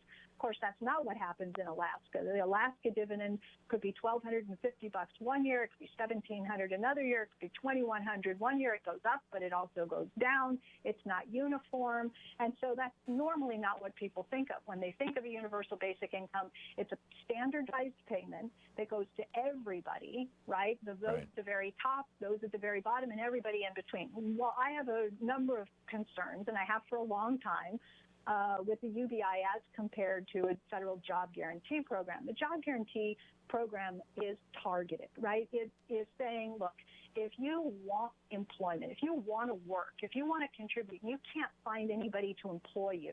Nobody in the private sector, there's no public sector job. You want to work, but you can't find a job. Then what the job guarantee does is provide a public option in the labor market. Anybody who wants to work and can't find work anywhere else in the economy can come take a job in the public service employment program. So it's targeted. It also moves with the business cycle. So in a weak economy, the program automatically scales up. You absorb people who are losing their jobs in an economic downturn. But as the economy improves, the program automatically shrinks in size, and so you end up spending less. So it is what we call a counter-cyclical program. And so it has stabilizing effects for the overall economy. In contrast, the universal basic income is sending out the same standardized payment at all points in the business cycle. So when the economy is really booming and things are heating up, maybe you're getting some inflationary pressure, labor markets are very tight, people are still being sent the same standardized check. And we think one of the potential risks in doing that is that you have no way of controlling inflation in a scheme like that. The other thing is that, what often happens is people say, let's replace this huge bureaucratic welfare system that we have, and let's just simplify. You mentioned efficiency. We'll just make it more efficient. We'll send everybody a check, and you figure out how to save for your retirement. You figure out how to plan for your health care. You figure out, so all these other programs that you mentioned, like food stamps and Section 8 housing vouchers, all these other programs that are there today to help protect and safeguard people from unemployment compensation, from homelessness, whatever, hunger, and so forth, those programs are gone because they're being used to, quote, pay for the universal basic income.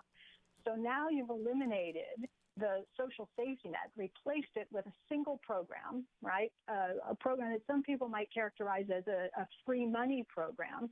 And the people at the very top are going to take their basic income check and say thank you very much and buy shares of Apple or whatever the case may be. Their wealth is going to automatically increase. And we're subsidizing that increased wealth for people at the top who don't need that additional income to survive.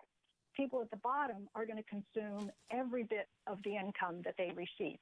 So they're going to, I think another risk is exacerbating inequality, particularly wealth inequality.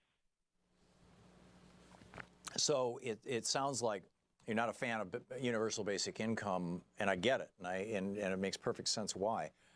But the job guarantee, because it's countercyclical, if we're going to stay with a relatively unregulated capitalist system, particularly when it comes to things like mergers and acquisitions, Reagan in '82 stopping the enforcement of the Sherman Act, so that we have even more exaggerated swings in our economy because, it's so highly verticalized, that we really need to do this with a jobs program, a guaranteed jobs program.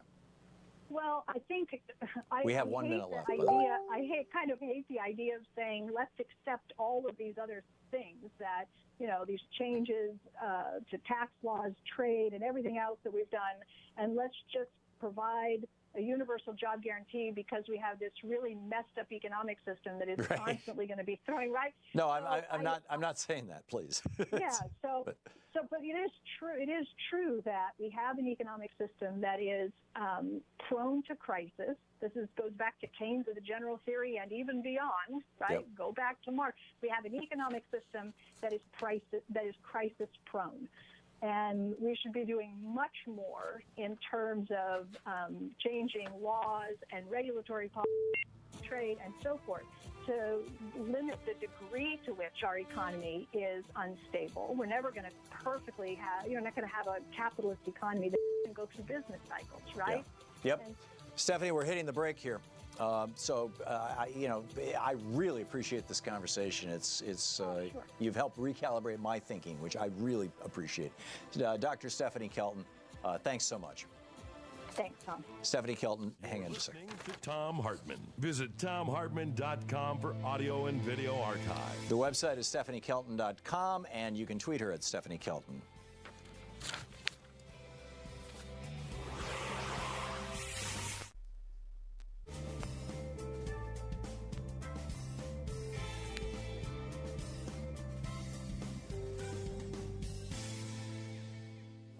And welcome back. Ron in Wilsonville, Oregon. Hey, Ron, thanks for watching us on YouTube. What's up? Oh, I just wanted to comment on the cost of education. Recently, I've been looking at funding a scholarship at a local community college. And the tuition at a community college works out to be about $2,500. Per year, per semester, per what? That's per year. Okay. Okay. And I just did a little, quick calculation. I figured if you were working minimum wage at $8 an hour, just for round numbers, this is going to take you about a little over 300 hours of your summer job in order just to cover your tuition. We haven't talked about books yet. When I went to college in 1969, I worked a job. I was paid. I worked at the local hospital, and I earned $1.90 an hour. My tuition, fall term 1969, at the University of Oregon was $69. Yeah, my recollection of MSU and Lansing Community College is similar to that. What was stuck in my head is that I was making $2.35 an hour, but it might have been less than that because this was the same. These were the same years. This was 68, 69. And, and I was working at Bob's Big Boy and at an Exxon station, changing tires and pumping gas. And my recollection of tuition was that it was around $150 to $200 a semester. But that, those memories are 40 years old, so who knows? Was it a semester or a quarter? I don't remember, frankly. I think it was different between LCC and MSU, and I don't remember the difference. I'm sorry. Yeah, U of O was a quarter, so that might make a slight difference. The point being is that this meant that 1 week summer job paid my tuition for a quarter, so 3 weeks, and I got my tuition covered for the year. That's pretty good. Yeah. Although my recollection is that I worked the summer, but it not only paid for my tuition. I mean, I was living on my own. I moved out of my parents' house when I was 16. So it was paying for my rent. It was paying for my food. It was paying for my car, which I bought for $35. I remember that quite vividly. In fact, I bought my first 5 cars for $35 each. None of them lasted more than a year. And, gas and everything else. I mean, it was like back then, education was cheap. But here's the thing that most people don't realize is that back in the 60s, 80% of the cost of college education was paid for by the college, by the state, by the city, by or by the federal government. Basically, it was not paid for by students. Only about 20% of the actual cost of delivering an education was paid by students. Today, about 80% of the cost of an actual education is now paid for by the students, and only 20% is paid for by government. And that's the process. That's the end point of the process that Bill Bennett and Ronald Reagan put into place in the 1980s. That's absolutely my point. It goes to the point that what we don't realize, and what Trump doesn't realize, and the Department of Education doesn't realize, is that easy access to education is what made America great in the first place. Oh, yeah. Look at what the GI Bill did. I mean, that's why we put men on the moon. The GI Bill provided us with a generation of scientists and precision tool makers and just the whole thing. You're absolutely right. Ron, thanks for the call. Very, very well said. And thanks for sharing your experience with us. I'm sorry my numbers and memory are not as accurate as yours. And some years ago, most of my memorabilia from that era got eaten by mice. So I don't have the details. We'll be back.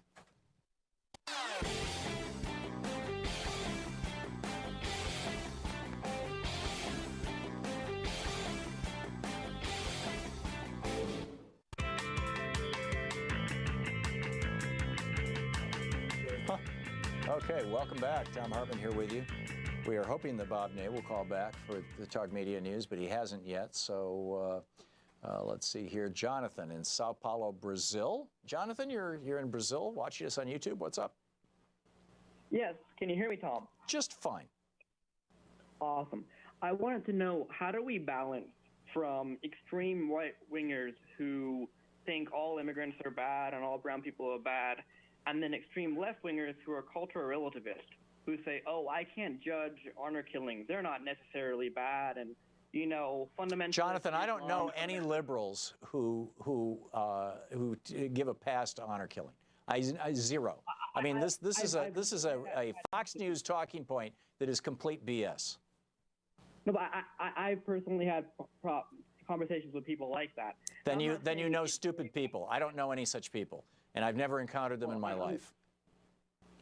I'm glad that you haven't. But so for the people who do kind of are cultural relativists, they are out there. Name one in the public arena.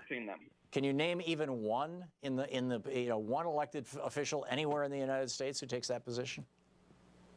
Not elected officials, just general. One public figure, one person whose name I'd recognize. I don't think such people exist. I wish they did. Unless they are members of, unless they themselves are members of a group that, of an ethnic or religious or cultural or whatever group that sanctions honor killing, and even that, honor killing is being, there's a serious pushback against it in those cultures. So, Jonathan, I'm just not buying it. Alvitas in Shreveport, Louisiana. Hey, Alvitas, if I'm saying your name right, I hope I am. What's up? Well, not quite, but that's okay. You can correct me, please. College professor, and I just wanted to check on a little fact that you were talking about just a moment ago. Students that go to college are not all either rich or take out loans. There are also those students who are very good students. And I have a nephew who just graduated from the University of Arkansas who had a free ride, majored in computer science, and has a job to go to Google starting in December, graduating in 3 years. Yeah, graduated with a scholarship. That's great. Students are a part of that statistic, which was not included. You only looked at students who had loans and students who didn't. But part of that did not group were not only well-to-do students, but also very bright students. Well, or at least kids who qualified for scholarships. So mentioned Louisiana having a stars and bars on our flag. We do not. Louisiana has a blue background flag with pelicans on it. There are 4 states in the South that still have some form of stars and bars, but Louisiana is not one of them. Yeah. Thanks a lot. Okay. Good talking with you. I agree with you 99% of the time. Okay, thanks, Alvita. It's good to hear from you. Freddie in Oak Lawn, Illinois. Hey, Freddie, what's on your mind? How you doing, Tom? Belated happy birthday to you. I love your show. I'm a supporter, a monthly supporter. Thank you. I just wanted to make a Reagan comment about a lot of, the repercussions we're feeling today. I agree with you 100%. It started with Reagan when he started the deregulation. I was in the railroad industry at the time, and we lost thousands of jobs when he deregulated the railroad industry. And then during his time, he started that thing where they didn't have to give anybody that hired somebody, didn't have to give them full benefits so long as they didn't work 40 hours a week. That was just devastating to our, to the workforce, to everything. These presidents, they come in. These Republicans are so, I don't know why they're so mean towards the working people of this country. I was happy to pay into Social Security, and I'm on Social Security now. I mean, and you remember that guy, Ed Meese? He wanted to try to make ketchup into a vegetable. Right. I mean, how mean can these people be? Well, they can be very mean. When we're talking about taking money away from billionaires and using that tax money to support, poor people, they can be very mean. They can be insanely mean. But I get what you're saying, Freddie, and yeah, a lot of this literally did begin with Reagan. Freddie, thanks for the call. Tommy in Goochland, Virginia. Hey, Tommy, what's up? How you doing today? I have a little comment about the whole Rudy statement he made about Trump not being able to be indicted. If that's the case, what's the whole point of even taking the oath of office to begin with? Well, the argument is that there is a remedy for misbehavior in the office of the President of the United States, and that remedy is impeachment. After the President leaves office, he could be prosecuted, but it's never happened. But the remedy would be impeachment, and that's what was used against Andrew Johnson and Bill Clinton. I am skeptical that this Justice Department finding that goes back to, I believe, the 50s or 60s, but was highlighted in '73 in the Nixon case. I'm very skeptical. This finding that you can't prosecute a sitting president, you can't indict a sitting president. I'm skeptical that that's going to stand up. I think that if it is found that Donald Trump had knowledge and approval of his campaign, either collaborating with a foreign government in order to prevent Hillary Clinton from getting elected and put Donald Trump in the White House, or committed crimes to conceal things that would have made him unelectable, like having an affair with a porn star. If those which has nothing to do with Russia, if those kinds of things come out and are irrefutable, if Mueller can nail that stuff and say, here's the evidence, here are the crimes, if he's been involved for years and years with financial fraud, if he's, if he is as corrupt as it looks, I think it's entirely possible that the courts will revisit this and say, we were saying that that a president can't be indicted back when we were talking about Bill Clinton getting it on with Monica Lewinsky. And that's just probably something that isn't worth indicting a president over. But, stealing hundreds of millions of dollars or working with the mob or collaborating with a foreign power, those are serious, those are high crimes and misdemeanors, and they go beyond impeachment. We'll see, Tommy. We'll see where it goes. But thanks for the call. We'll be right back. You're listening to Thom Hartmann. From UN headquarters.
The Thom Hartmann Program is brought to you in part by X-Chair, the X-Chair office chair. xchairthom.com is the website, xchairthom.com. The Thom Hartmann Program is brought to you in part by the Aiden Forecast, an investment newsletter with weekly updates of leading market indicators and a monthly deep dive into what the details of the economy and the markets mean for investors and retirees. On the web at aidenmarkets.com. Hartmann Program is brought to you in part by Super Beets. Super Beets are sourced from non-GMO beets, and they're packed with dietary nitrates, helping to produce nitric oxide for more energy, stamina, and support for healthy blood pressure levels naturally. For more information, call 800-223-8242 or visit tomsbeets.com.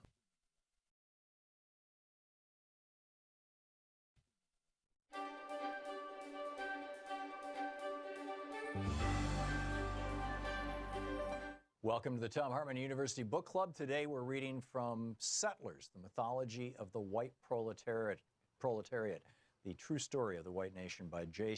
Sakai, published by Morningstar Press in 1989. This is from Chapter 2, The Foundations of Settler Life. The life of European settlers and the class structure of their society was abnormal because it was dependent upon a foundation of conquest, genocide, and enslavement. The myth of the self-sufficient white settler family clearing the wilderness and supporting themselves through their own initiative and hard labor is a propaganda fabrication. It is the absolute characteristic of settler society to be parasitic, dependent upon the super-exploitation of oppressed peoples for its style of life. Never has Euro-American society completely supported itself. This is the decisive factor in the consciousness of all classes and strata of white society from 1600 to now. Settler society was raised up above the level of backward old Europe by a foundation of conquest.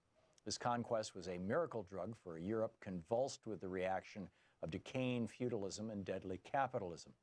Shot into the veins of the Spanish feudal nation, for instance, the miracle drug of the New World conquest gave Spain the momentary power to overrun North Africa, Holland, and Italy before her historical incident waned.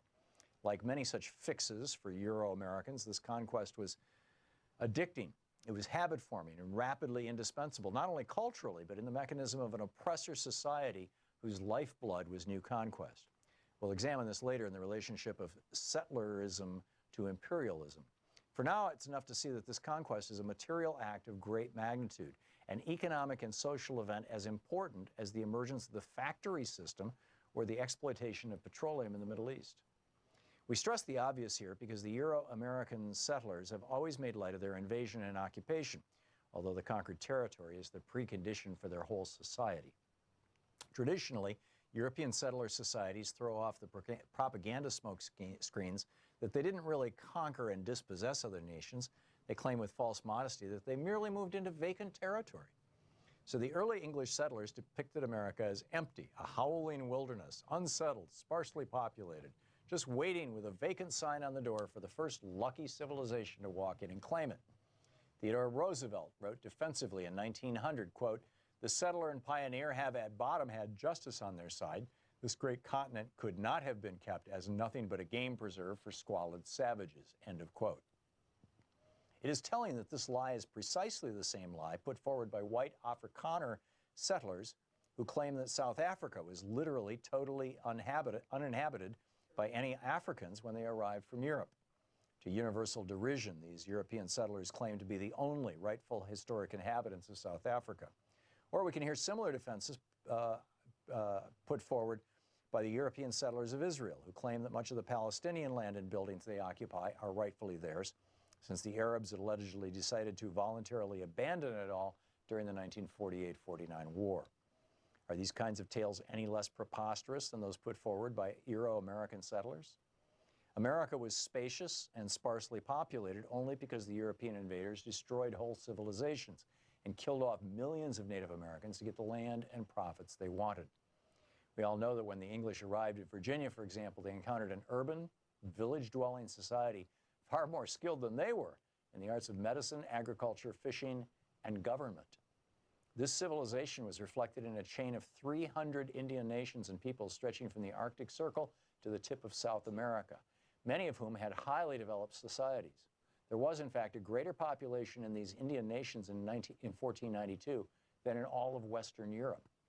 Recent scholarly estimates indicate that at the time of Columbus, there were 100 million Indians in the hemisphere, 10 million in North America, 25 million in central Mexico, and an additional 65 million elsewhere in Central and South America. These numbers have long been concealed since they give rise to the logical question of what happened to this great mass of people. The European invaders, Spanish, Dutch, English, Portuguese, and French, simply killed off millions and millions to safeguard their conquest of the land and provide the disposable slave labor they needed to launch their new world. Conservative Western historical estimates show that the Spanish reduced, in quotes, the Indian population of their colonies from some 50 million to only 4 million by the end of the 17th century. And from the 10 million Indians who once inhabited North America, after 4 centuries of settler invasion and rule, there were in 1900 perhaps 200,000 to 300,000 surviving descendants in the United States. This was the very substantial down payment towards the continuing blood price that third world nations have to pay to sustain the Euro-American way of life. So when we hear that the settlers pushed out the Indians or forced the Indians to leave their traditional hunting grounds, we know that these are just code phrases to refer politely to the most barbaric genocide imaginable. It could well be the greatest crime in all of human history. Only here, the Adolf Eichmanns and Heinrich Himmlers had names like Benjamin Franklin and Andrew Jackson. The point is that genocide was not an accident, not an excess, not the unintended side effect of virile European growth. Genocide was the necessary and deliberate act of the capitalists and their settler shock troops. The book Settlers. Want to connect with the show online? You can find the Thom Hartmann Program on Facebook, Twitter, and Instagram.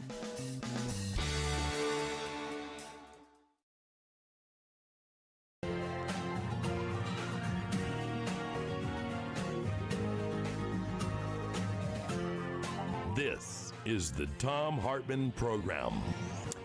The American Prospect magazine, back in March of this year, just 8-9 weeks ago, published an article on their website, prospect.org, titled An Economic Bill of Rights for the 21st Century. It is by Mark Paul, William Darity Jr., and Derek Hamilton. And they pointed out that back in 1944, in Franklin Roosevelt's State of the Union address, he talked about the basic needs of Americans that should be filled as rights rather than simply privileges. He starts out by pointing out that if you are poor, that is to say necessitous, if you're hungry, if you're homeless, if you're jobless, if you don't have access to medicine or education, that you are not really free. Now, we've seen Republicans and conservatives redefine freedom vigorously, aggressively, ever since the Reagan era, where they say freedom is the ability to spend money as you wish. Freedom is the ability to prevent other people from spending money as they wish if you don't like them. So freedom is in the conservatives' mind, it's the ability to have a lot of cash and do whatever the hell you want with it, unless you happen to be black and you want to eat at that lunch counter that's owned by another person who says, no, my freedom is to keep you out of here. Or my freedom is not to make a wedding cake for gay people or whatever. This is how freedom has been redefined by conservatives. But we all know, deep down in our gut, that freedom actually means not being in fear. Being able to act with agency, being able to conduct yourself in a rational way, being able to go through life without fear, not being necessitous. So FDR laid out his basic rights, and that was to a job, to food and clothing, to a decent home, to good health, that is, free health care, to a protection against the problems of old age, that was Social Security, and the right to a good education. In fact, here's Franklin Roosevelt laying it out, and then I'm going to get into where Paul, Darity, and Hamilton said, you know, we need to go for the 21st century. We need to add a few things to this equation. And then I'd like to ask you what you would like to add to this list. So let's start out with about a minute and a half here of Franklin Roosevelt. True individual freedom cannot exist without economic security and independence. Necessitous men are not free men. People who are hungry, people who are out of a job, are the stuff of which dictatorships are made. In our day, these economic truths have become accepted as self-evident. We have accepted, so to speak, a second Bill of Rights, under which a new basis of security and prosperity can be established for all, regardless of station or race or creed. Among these are the right to a useful and remunerative job in the industry. Here you go, the right to a job, number one. Pretty important stuff. Number two? For shops, or farms, or mines of the nation. The right to earn enough to provide adequate food and clothing and recreation. Number two, food, clothing, and recreation. Number three? The right of every businessman, large and small, to trade in an atmosphere of freedom from unfair competition and domination. Oh, he wants to roll back Reagan's rollback of the Sherman Act and say, hey, wait a minute, we're going to do something about these anti-competitive giants. By monopolies, at home or abroad. The right of every family to a decent home. Housing. The right to adequate medical care. Free education, the opportunity free medicine. to achieve and enjoy good health.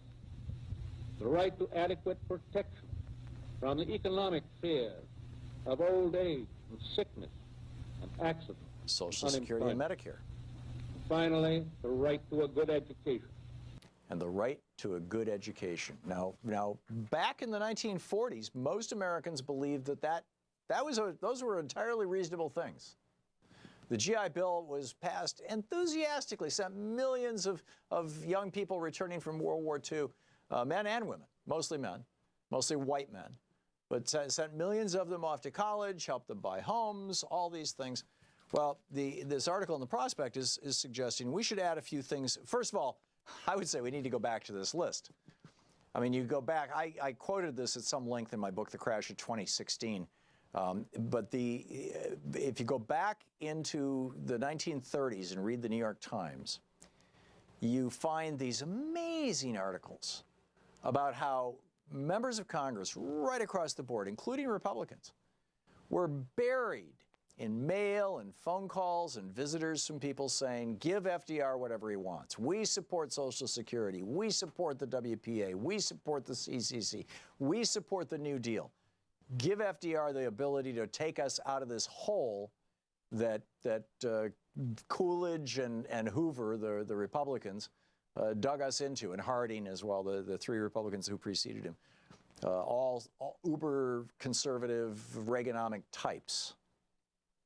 And the two that they suggest are the right to sound banking and financial services, which Mick Mulvaney is trying to destroy right now. This is something that Elizabeth Warren invented, the Consumer Financial Protection Bureau, saying, hey, you know, we've got a Consumer Protection Bureau that if your toaster blows up, can go after your toaster manufacturer. Or if your refrigerator explodes, they can go after the refrigerator manufacturer. But if your mortgage blows up, you have no recourse. How is that good? So, you know, we created the Consumer Financial Protection Bureau, and of course the Republicans want to destroy it because, hey, it protects consumers. To hell with the consumers is kind of the semi-official Republican mantra. So what they're saying is we need to add in the right to sound banking and financial services. The fiduciary rule, for example, that says that if you hire a financial advisor to invest your money or to recommend how to invest your money, and they give you a recommendation that is going to benefit them more than it benefits you because they're recommending that you put your money in a fund that provides them with a nice kickback or commission, that they have to disclose that to you. You know, right now they don't have to disclose that. The right to a safe and clean environment. Now, we thought we got this in the 1970s when Richard Nixon signed the EPA into law with the support of, you know, all the Democrats and quite a few Republicans. The Cuyahoga River had caught on fire. You couldn't, as you flew into Los Angeles, it was hard to see where you were going because the haze, this off. I flew a small plane into Los Angeles in 1971. Louise and I flew, or 72, whatever year it was, maybe 73. We flew across the country from Lansing, Michigan to Los Angeles in a little Cherokee Arrow. Tango 4175, or Cherokee 4175 Tango was the number. And I remember approaching Los Angeles and seeing just this giant orange dome around the city. And as we flew into it, as we left the clear air and we flew into it to come into I forget which airport we flew into in LA, but it was one of the smaller ones. As we flew into it, you could smell it. The smell of the air in the plane changed. That's no longer there. You fly into Los Angeles now, there's no schmutz, there's no smog. We got a clean environment, relatively speaking, and now the Republicans, funded by mostly petro-billionaires, want to undo that. So let's make that a right. Let's put that into law. And then the third one that they're suggesting is the right to a meaningful endowment of resources as a birthright. Now, the right to resources as a birthright, has a whole lot of discussion about what exactly does this mean.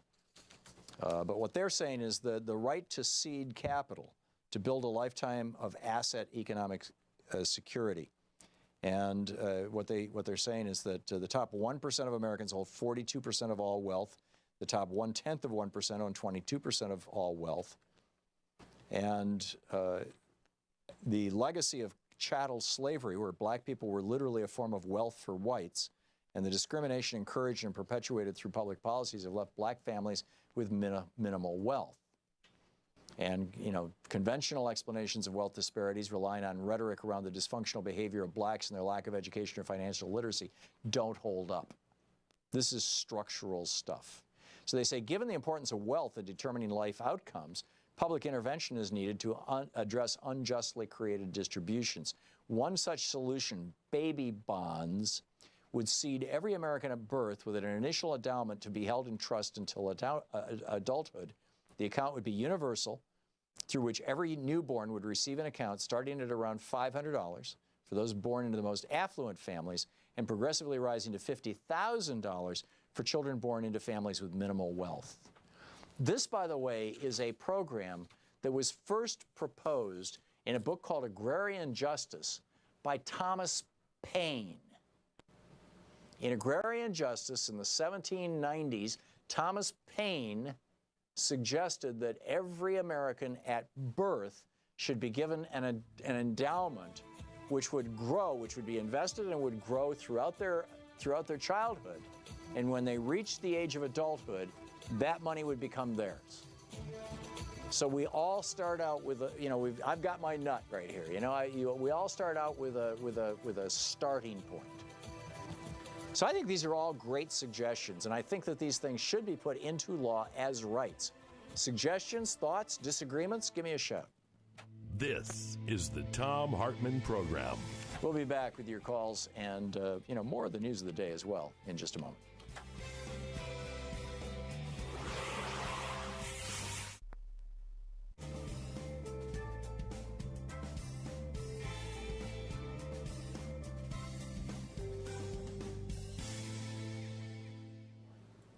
And welcome back. Richard in Naples, Florida, watching us on Free Speech TV. Hey, Richard, what's on your mind today? Hey, Tom. Listen, talked to you a little while ago, I guess about maybe 3 months or so ago. That's when I first met you on the air. I'm so much enjoying your program. Hey, listen, I just happen to be an attorney, and one of the things that... Thank you. I'm sorry, Richard? Go ahead. Oh, yes. Hi, Tom. Listen, I thought I'd been talking to you, and I was... No, you were talking to me. I was listening to everything you said. I just asked Sean to turn you up a little bit because you were kind of faint, but keep going. You were talking about you wanted to amend these 9 rights or what? Oh, yeah. Richard? Yeah, okay, yeah. So I am. And, you know, as it occurs to me that what you're talking about is in our Constitution. Amendment number 9, interestingly enough, is oftentimes not mentioned, but in that amendment, the Constitution specifically provides that the enumeration of the rights that are in the Constitution shall in no way be implication that there are not other rights that we have. Correct. So it's up to us. Don't listen to your TV, Richard. There's a time delay, and it'll make you crazy. Just talk to me. Turn off or turn down your television. Oh, I hear you. Okay, yeah. So let me do that. Let me turn down that TV. My apologies. Thank you. And to anybody who's thinking of calling in, when you call in, turn your radio down, turn your television down, and just listen to your telephone. But Richard, I'm sorry, I can't wait for this. Call back when you've got it figured out. James in Spokane, Washington. Hey, James, what's up? Hey, Tom, how are you today? I'm well. What's on your mind? I just want to point out that Harry Truman set this up for us for whatever virtues he may have had. He recognized the Republic of Israel as an independent state like 11 minutes after they did it against the experts of his State Department. So you're suggesting that, oh, geez, I don't even want to go there. We have what we have. Jeanette in Bowling Green, Florida. Hey, Jeanette, what's on your mind? Hello, Tom.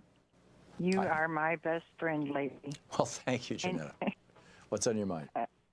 Well, I was listening today and how we're not free at all, and we're very afraid. And I was wanting to ask you about the excess military artillery that has been going to the city's police. Mm-hmm. And it's not just excess, by the way. It's not just excess, by the way. These military suppliers actually get money from the federal government to give their equipment to police departments. But back to you. That seems like it's just control all of the protesters. Yeah, on the one hand they're militarizing our police, and on the other hand it's a welfare program for defense contractors, is what it is. That started with Reagan. Builds my fear. No, that's what it is. I think it's called the 1088 program. It's 1033. Thank you, Nate. And I also did want to tell you that when I turned my telephone in, when they turned to 4Gs, mm-hmm. and I went back to AT&T and turned my phone in, what I got was a phone from ZTE. Oh, my. And actually, that's what I'm talking to you on right now. Well, hello, China. Okay, Jeanette, I got to run, but thank you for the call. We're hitting a break here. It's 21 minutes past the hour. We'll be right back.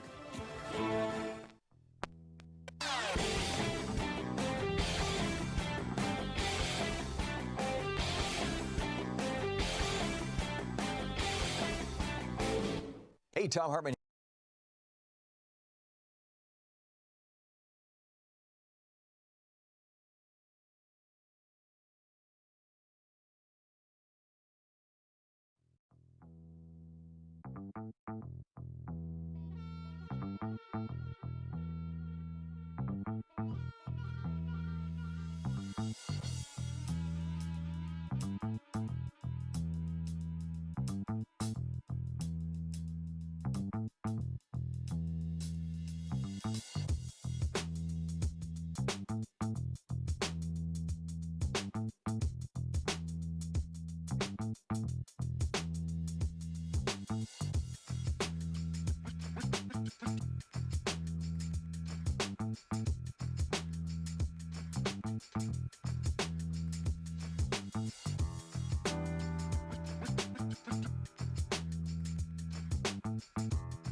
Welcome back. Thom Hartmann here with you, and Raj in Detroit, Michigan. Hey, Raj, what's on your mind today? Hey, Tom.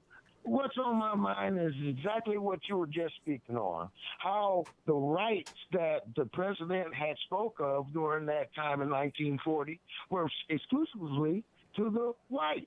Those whites weren't entitled to the blacks then. There was segregation, Jim Crow action, and they trying to change the name of oppression all the time. That's what they do. They try to change the name of oppression.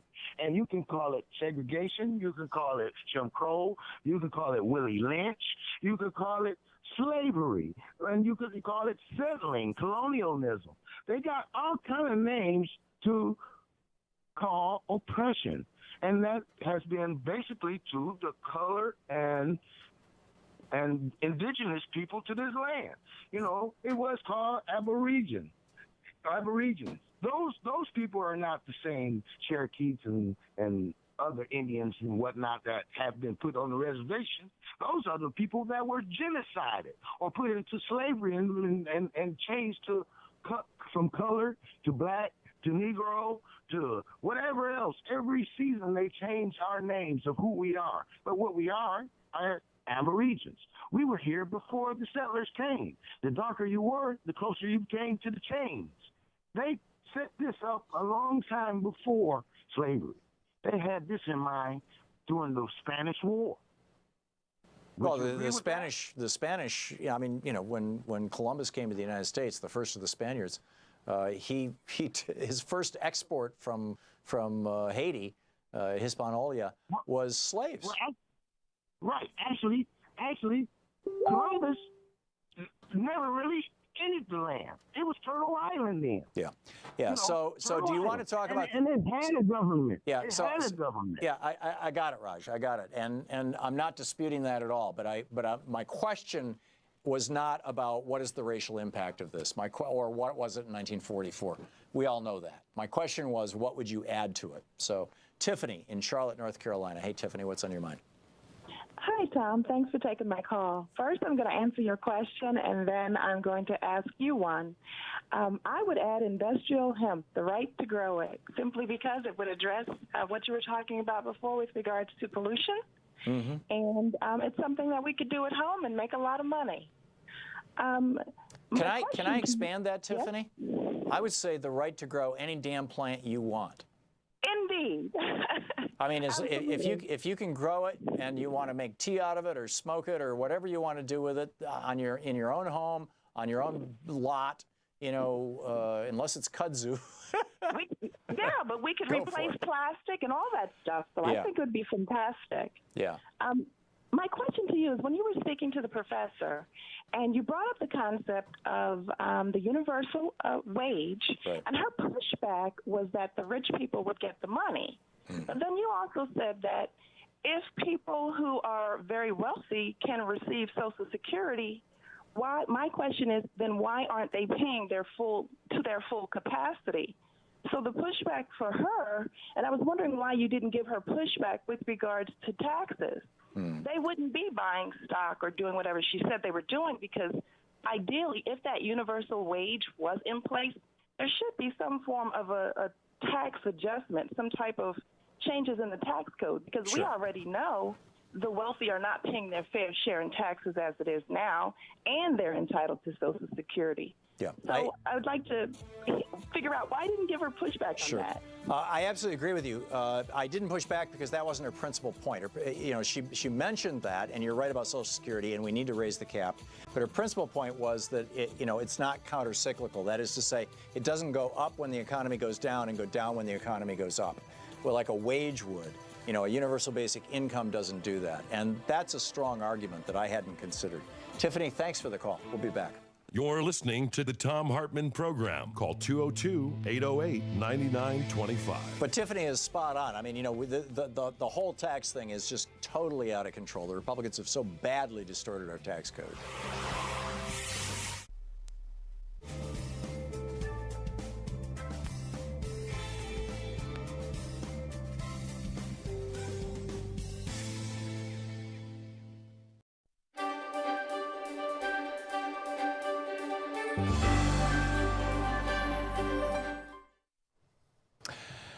Today in the Thom Hartmann University Book Club, we're reading from Johann Hari's brand new book, Lost Connections, Uncovering the Real Causes of Depression and the Unexpected Solutions.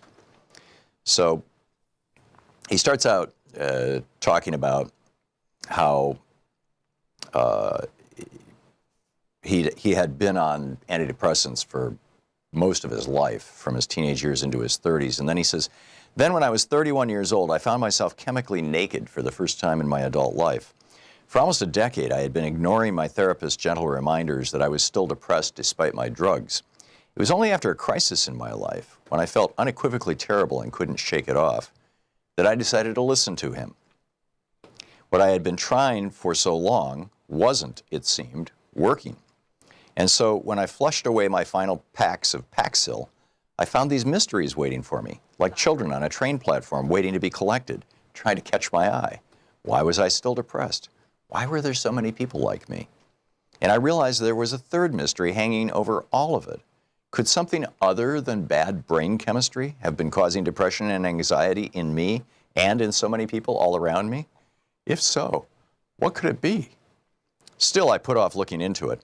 Once you settle into a story about your pain, you're extremely reluctant to challenge it. It was like a leash I had put on my distress to keep it under control. I feared that if I messed with the story I'd lived with for so long, the pain would be like an unchained animal and would savage me. Over a period of several years, I fell into a pattern. I would begin to research these mysteries by reading scientific papers and talking to some of the scientists who wrote them. But I always backed away because what they said made me feel disoriented and more anxious than I had been at the start. I focused on the work for another book, Chasing the Scream, the first and last days of the war on drugs instead. It sounds ridiculous to say I found it easier to interview hitmen for the Mexican drug cartels than to look into what causes depression and anxiety. But messing with my story about my emotions, what I felt and why I felt it, seemed more dangerous to me than that. And then finally, I decided I couldn't ignore it any longer. So over a period of 3 years, I went on a journey of over 40,000 miles. I conducted more than 200 interviews across the world with some of the most important social scientists in the world, with people who had been through the depths of depression and anxiety, and with people who had recovered. I ended up in all sorts of places I couldn't have guessed at in the beginning. An Amish village in Indiana, a Berlin housing project rising up in rebellion, a Brazilian city that had banned advertising, a Baltimore laboratory taking people back through their traumas in a totally unexpected way. What I learned forced me to radically revise my story about myself, my story about the distress spreading like tar over our culture. I want to flag up right at the start 2 things that shape the language I'm going to use through all of this book. I'm reading from the introduction. Both were surprising to me. I was told by my doctor that I was suffering from both depression and acute anxiety.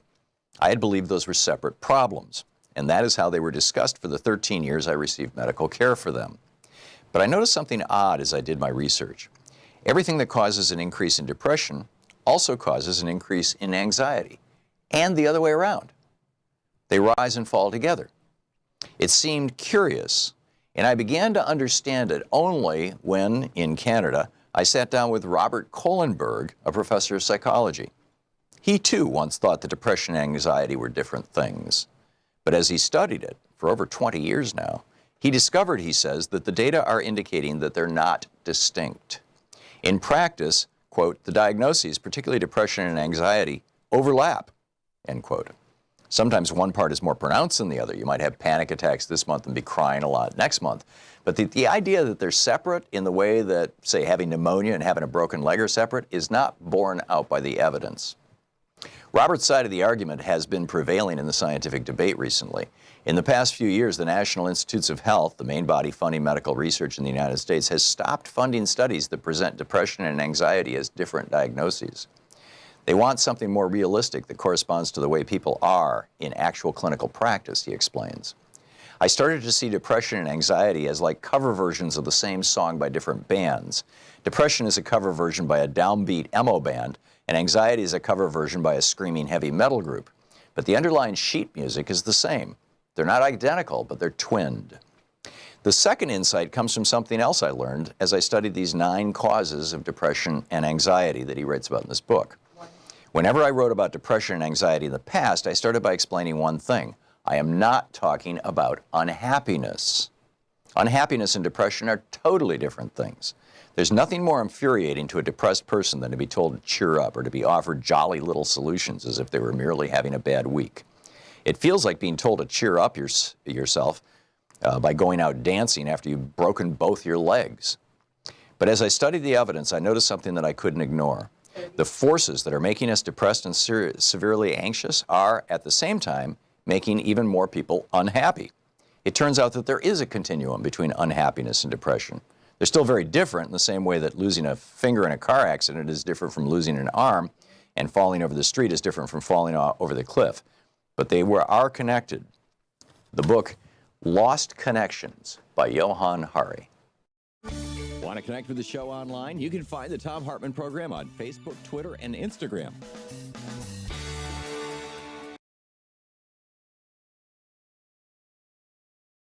Thom Hartmann here with you, and let me get to it here. On the line with us is Congressman Keith Ellison.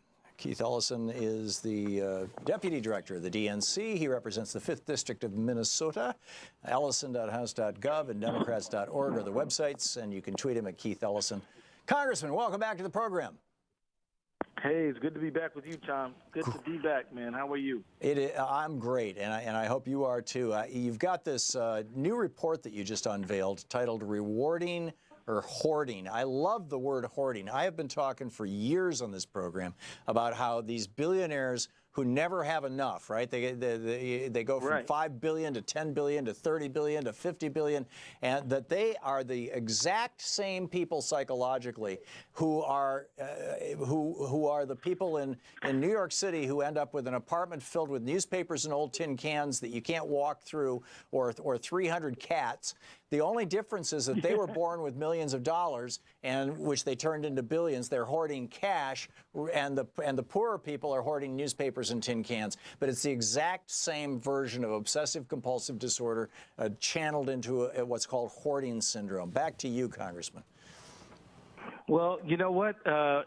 Among my staff, we debated this issue of using the title rewarding or hoarding. And I kind of felt that hoarding is how I sort of understand what's going on. They are literally retaining as much and acquiring as much as they can without regard to their shareholders, without regard to market competitiveness, without regard to consumers, without regard to workers, without regard to the environment. What else do you call what they're doing is hoarding, particularly when you look at some of the data? Because the issue of CEOs getting exorbitant unearned money is not new. But what is new is that in the Dodd-Frank bill, one of the provisions in it was that corporations had to report the CEO pay ratio, and it took 5 years for the Securities Exchange Commission to write a rule to get it, but they did get it, and the first data set just recently came out. My staff, who are awesome, crunched the numbers, and we looked over it, and we reviewed it and read it, and we came up with this report, which you have a copy of. And you know, the top company, they don't get 339 to 1. That's just the median. The top CEO pay ratio is Mattel, and their CEO gets 4,987 to 1. So what the CEO gets, that's equal to the pay of 4,000, nearly 5,000 people, right? Wow. McDonald's, their CEO pay ratio is 3,100. So the average worker pay is about $7,000. The CEO gets $21 million. Now you might think, well, see, here's the other thing about it, Tom. If you look at the median worker pay, many of them are down 6,000, 7,000, 5,000, 24,000, 3,000, all these really low numbers. And somebody said, well, not all these people work, but many of them will work part-time. Well, not by choice, right? I mean, these are strategic part-time workers. They hold people below a certain number of hours per week so that they can avoid paying them benefits, right? So that's no answer. A lot of these CEOs have said, well, we have a lot of part-time people. Yeah, and they'd like to be full-time, but you force them into 2 and 3 jobs that are basically half-time, all at $7.25 an hour. The gap, by the way, $2,900. The CEO gets was equal to $2,900 100 workers, which is the CEO pay ratio. The pay ratio between the CEO and the average worker pay for Yum China Holdings is 2,800. So to get down to like the number we hear a lot, which is in the 300s or so, you got to go way down the list. There's a whole lot who do way worse than that. CBS, by the way, the average CEO makes 595 times the average worker. Wow. Wyndham Worldwide, the average the CEO gets 398 times the average worker.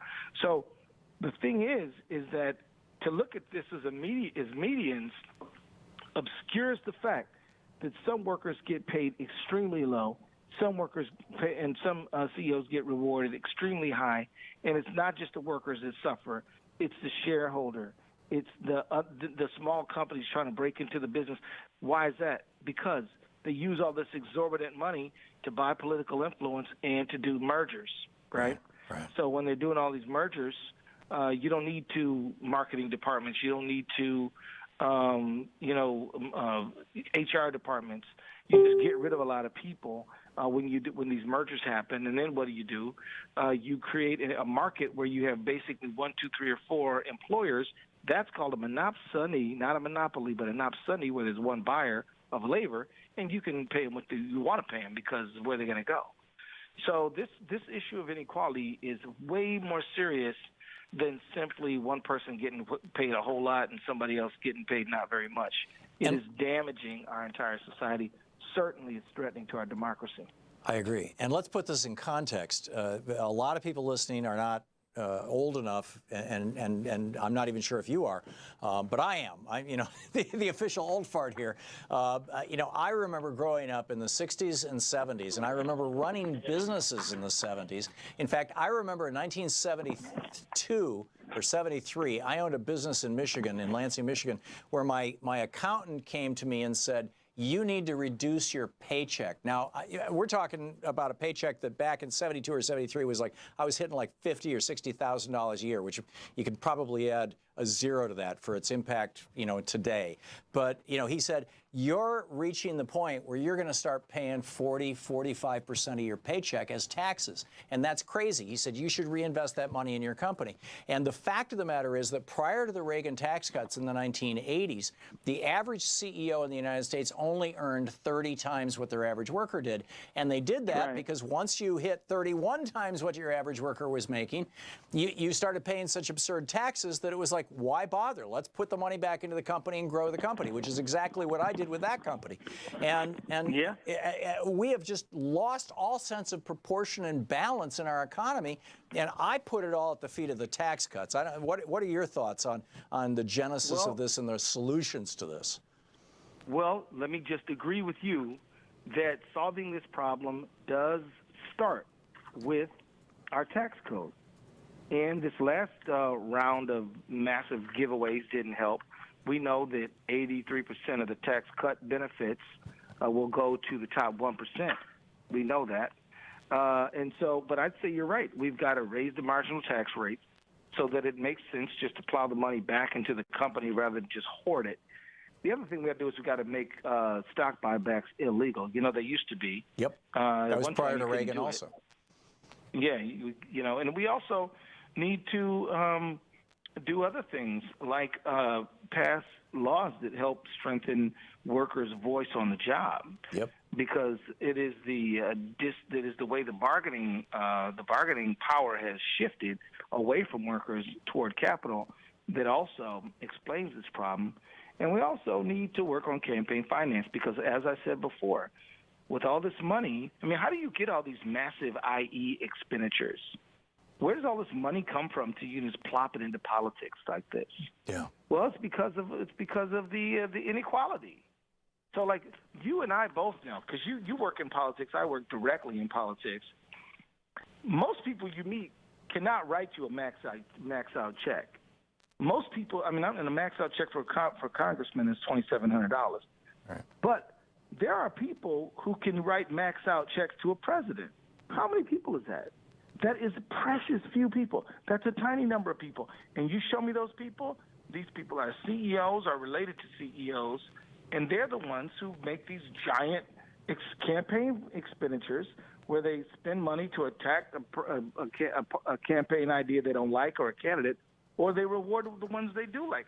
You all know that don't you remember when in the last Republican presidential, you saw Marco Rubio and Cruz and all these guys beating the path to the likes of the Koch brothers, as more Mr. Sheldon Adelson or somebody like that, or the Mercers. Right. You know, they beat a path to these people, and if we had, fair taxation, those guys wouldn't be able to amass those dramatic fortunes that essentially allow them to corrupt our politics.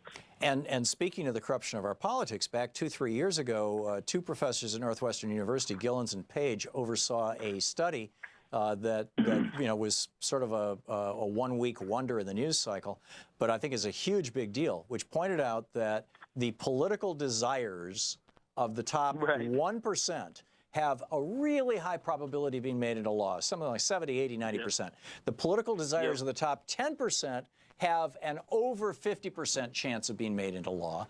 And the political desires of the bottom 90%, there is no measurable relationship whatsoever between what the bottom 90% want and what gets made into law. It's statistically equivalent to random noise. The bottom 90% are completely ignored, specifically because of what you're talking about. Only the top 10% can afford to finance political campaigns, since the Supreme Court in '76 blew up all those campaign, clean up the campaign stuff that Congress passed in '74 and '75 in the wake of the Nixon scandals.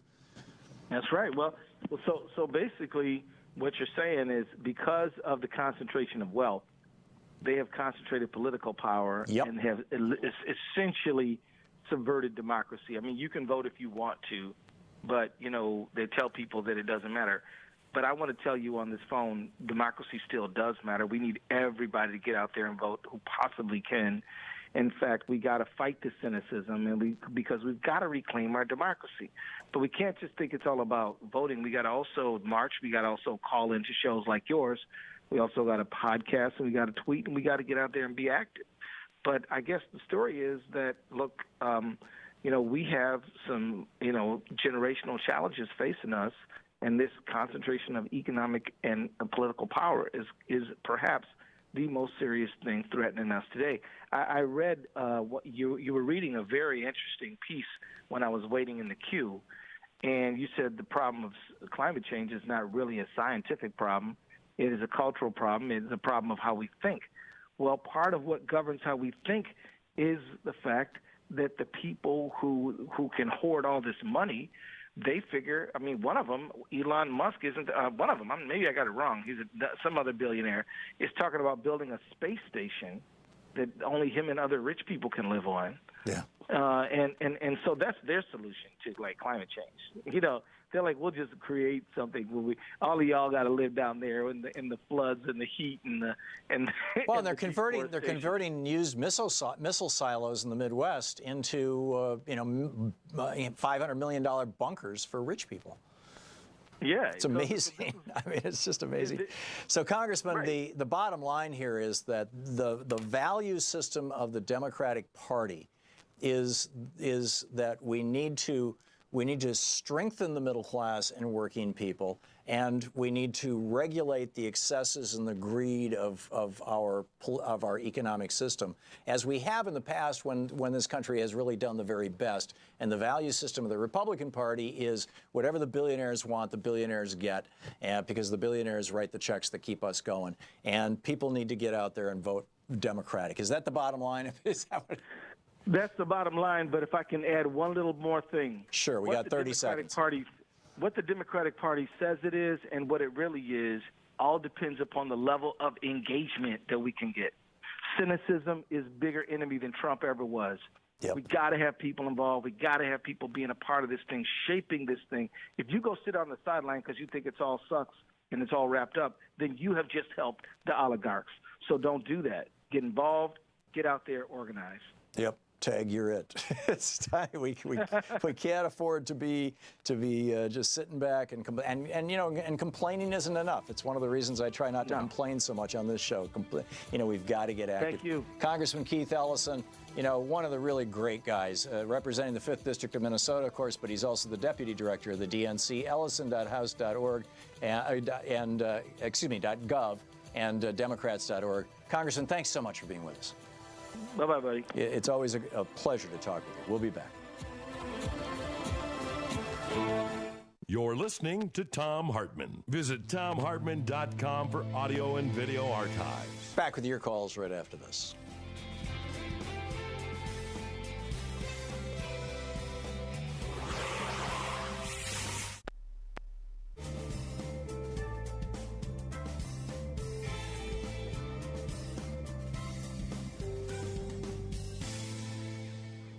And welcome back.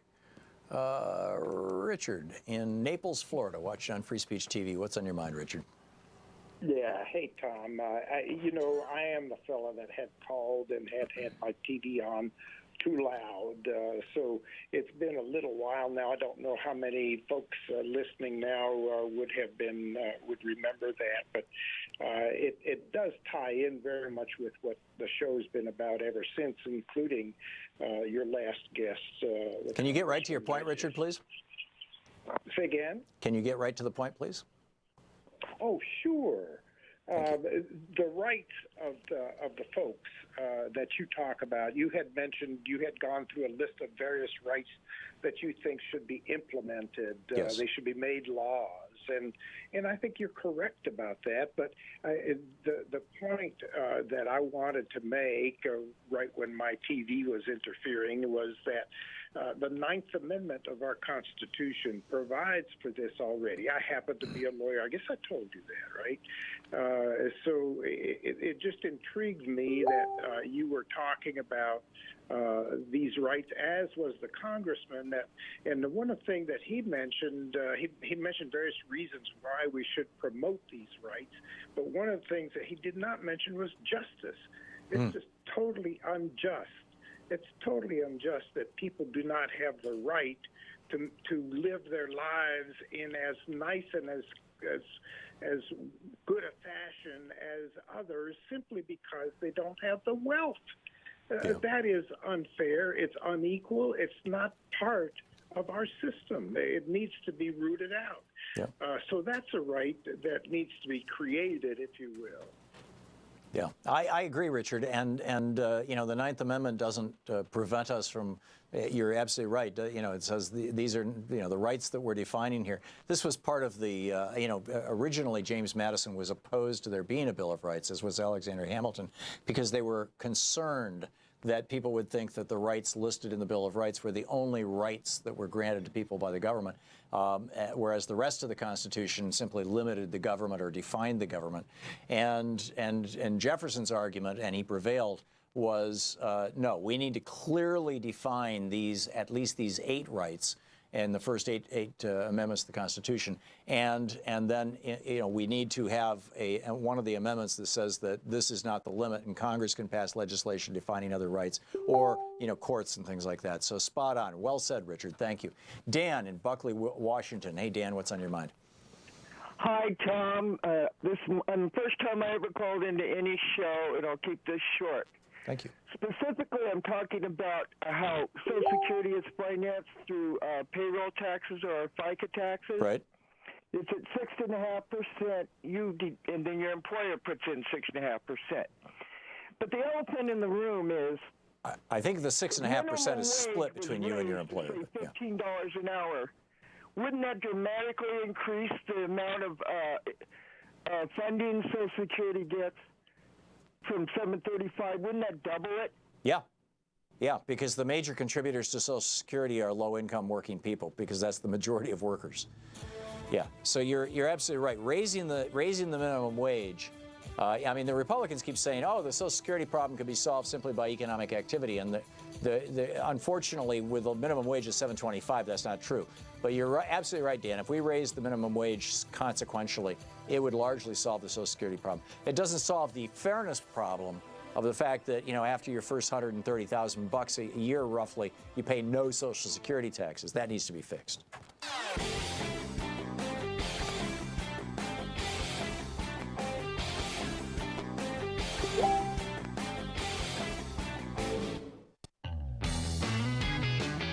Welcome back. Thom Hartmann here with you. Ray in McHenry, Illinois. Hey, Ray, what's up? Yeah, hi, Tom. I just wanted to bring it to focus and highlight for everyone what I see unfolding every day on TV as Trump's strategy to avoid getting kicked out of office.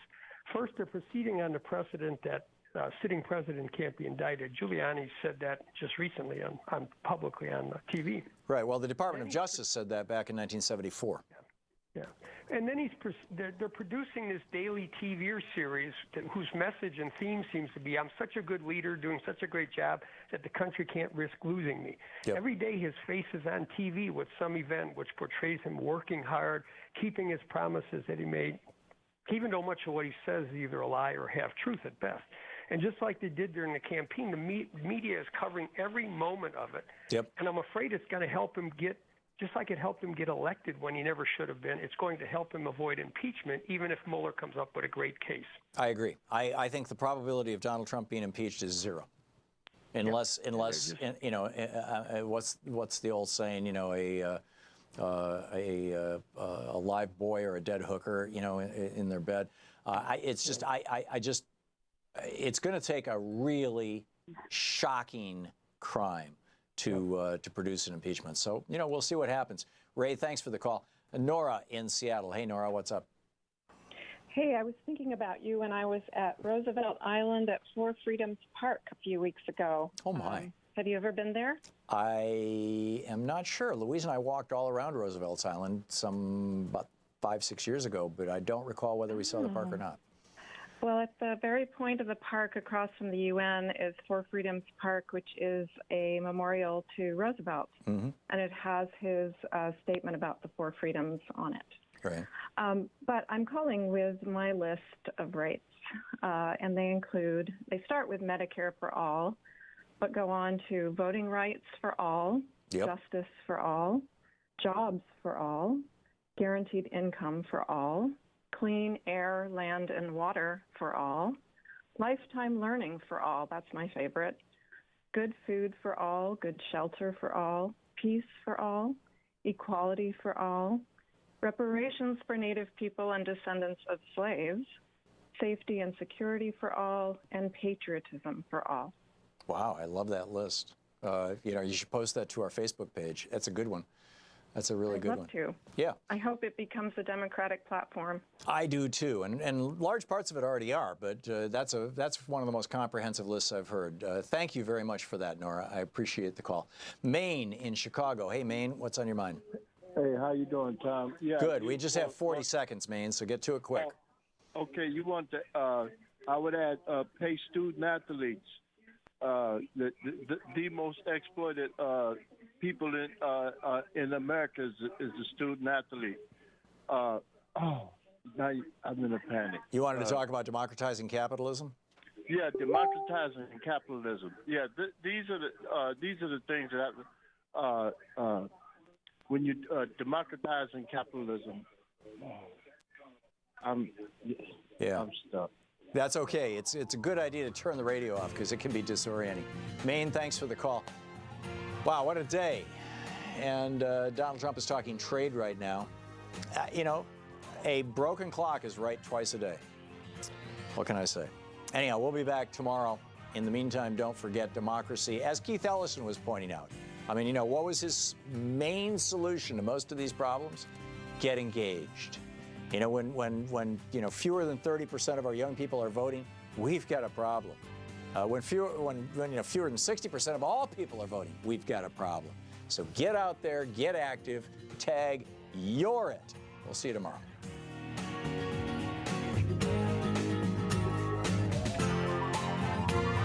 You've been listening to Thom Hartmann. For audio and video archives, visit thomhartmann.com.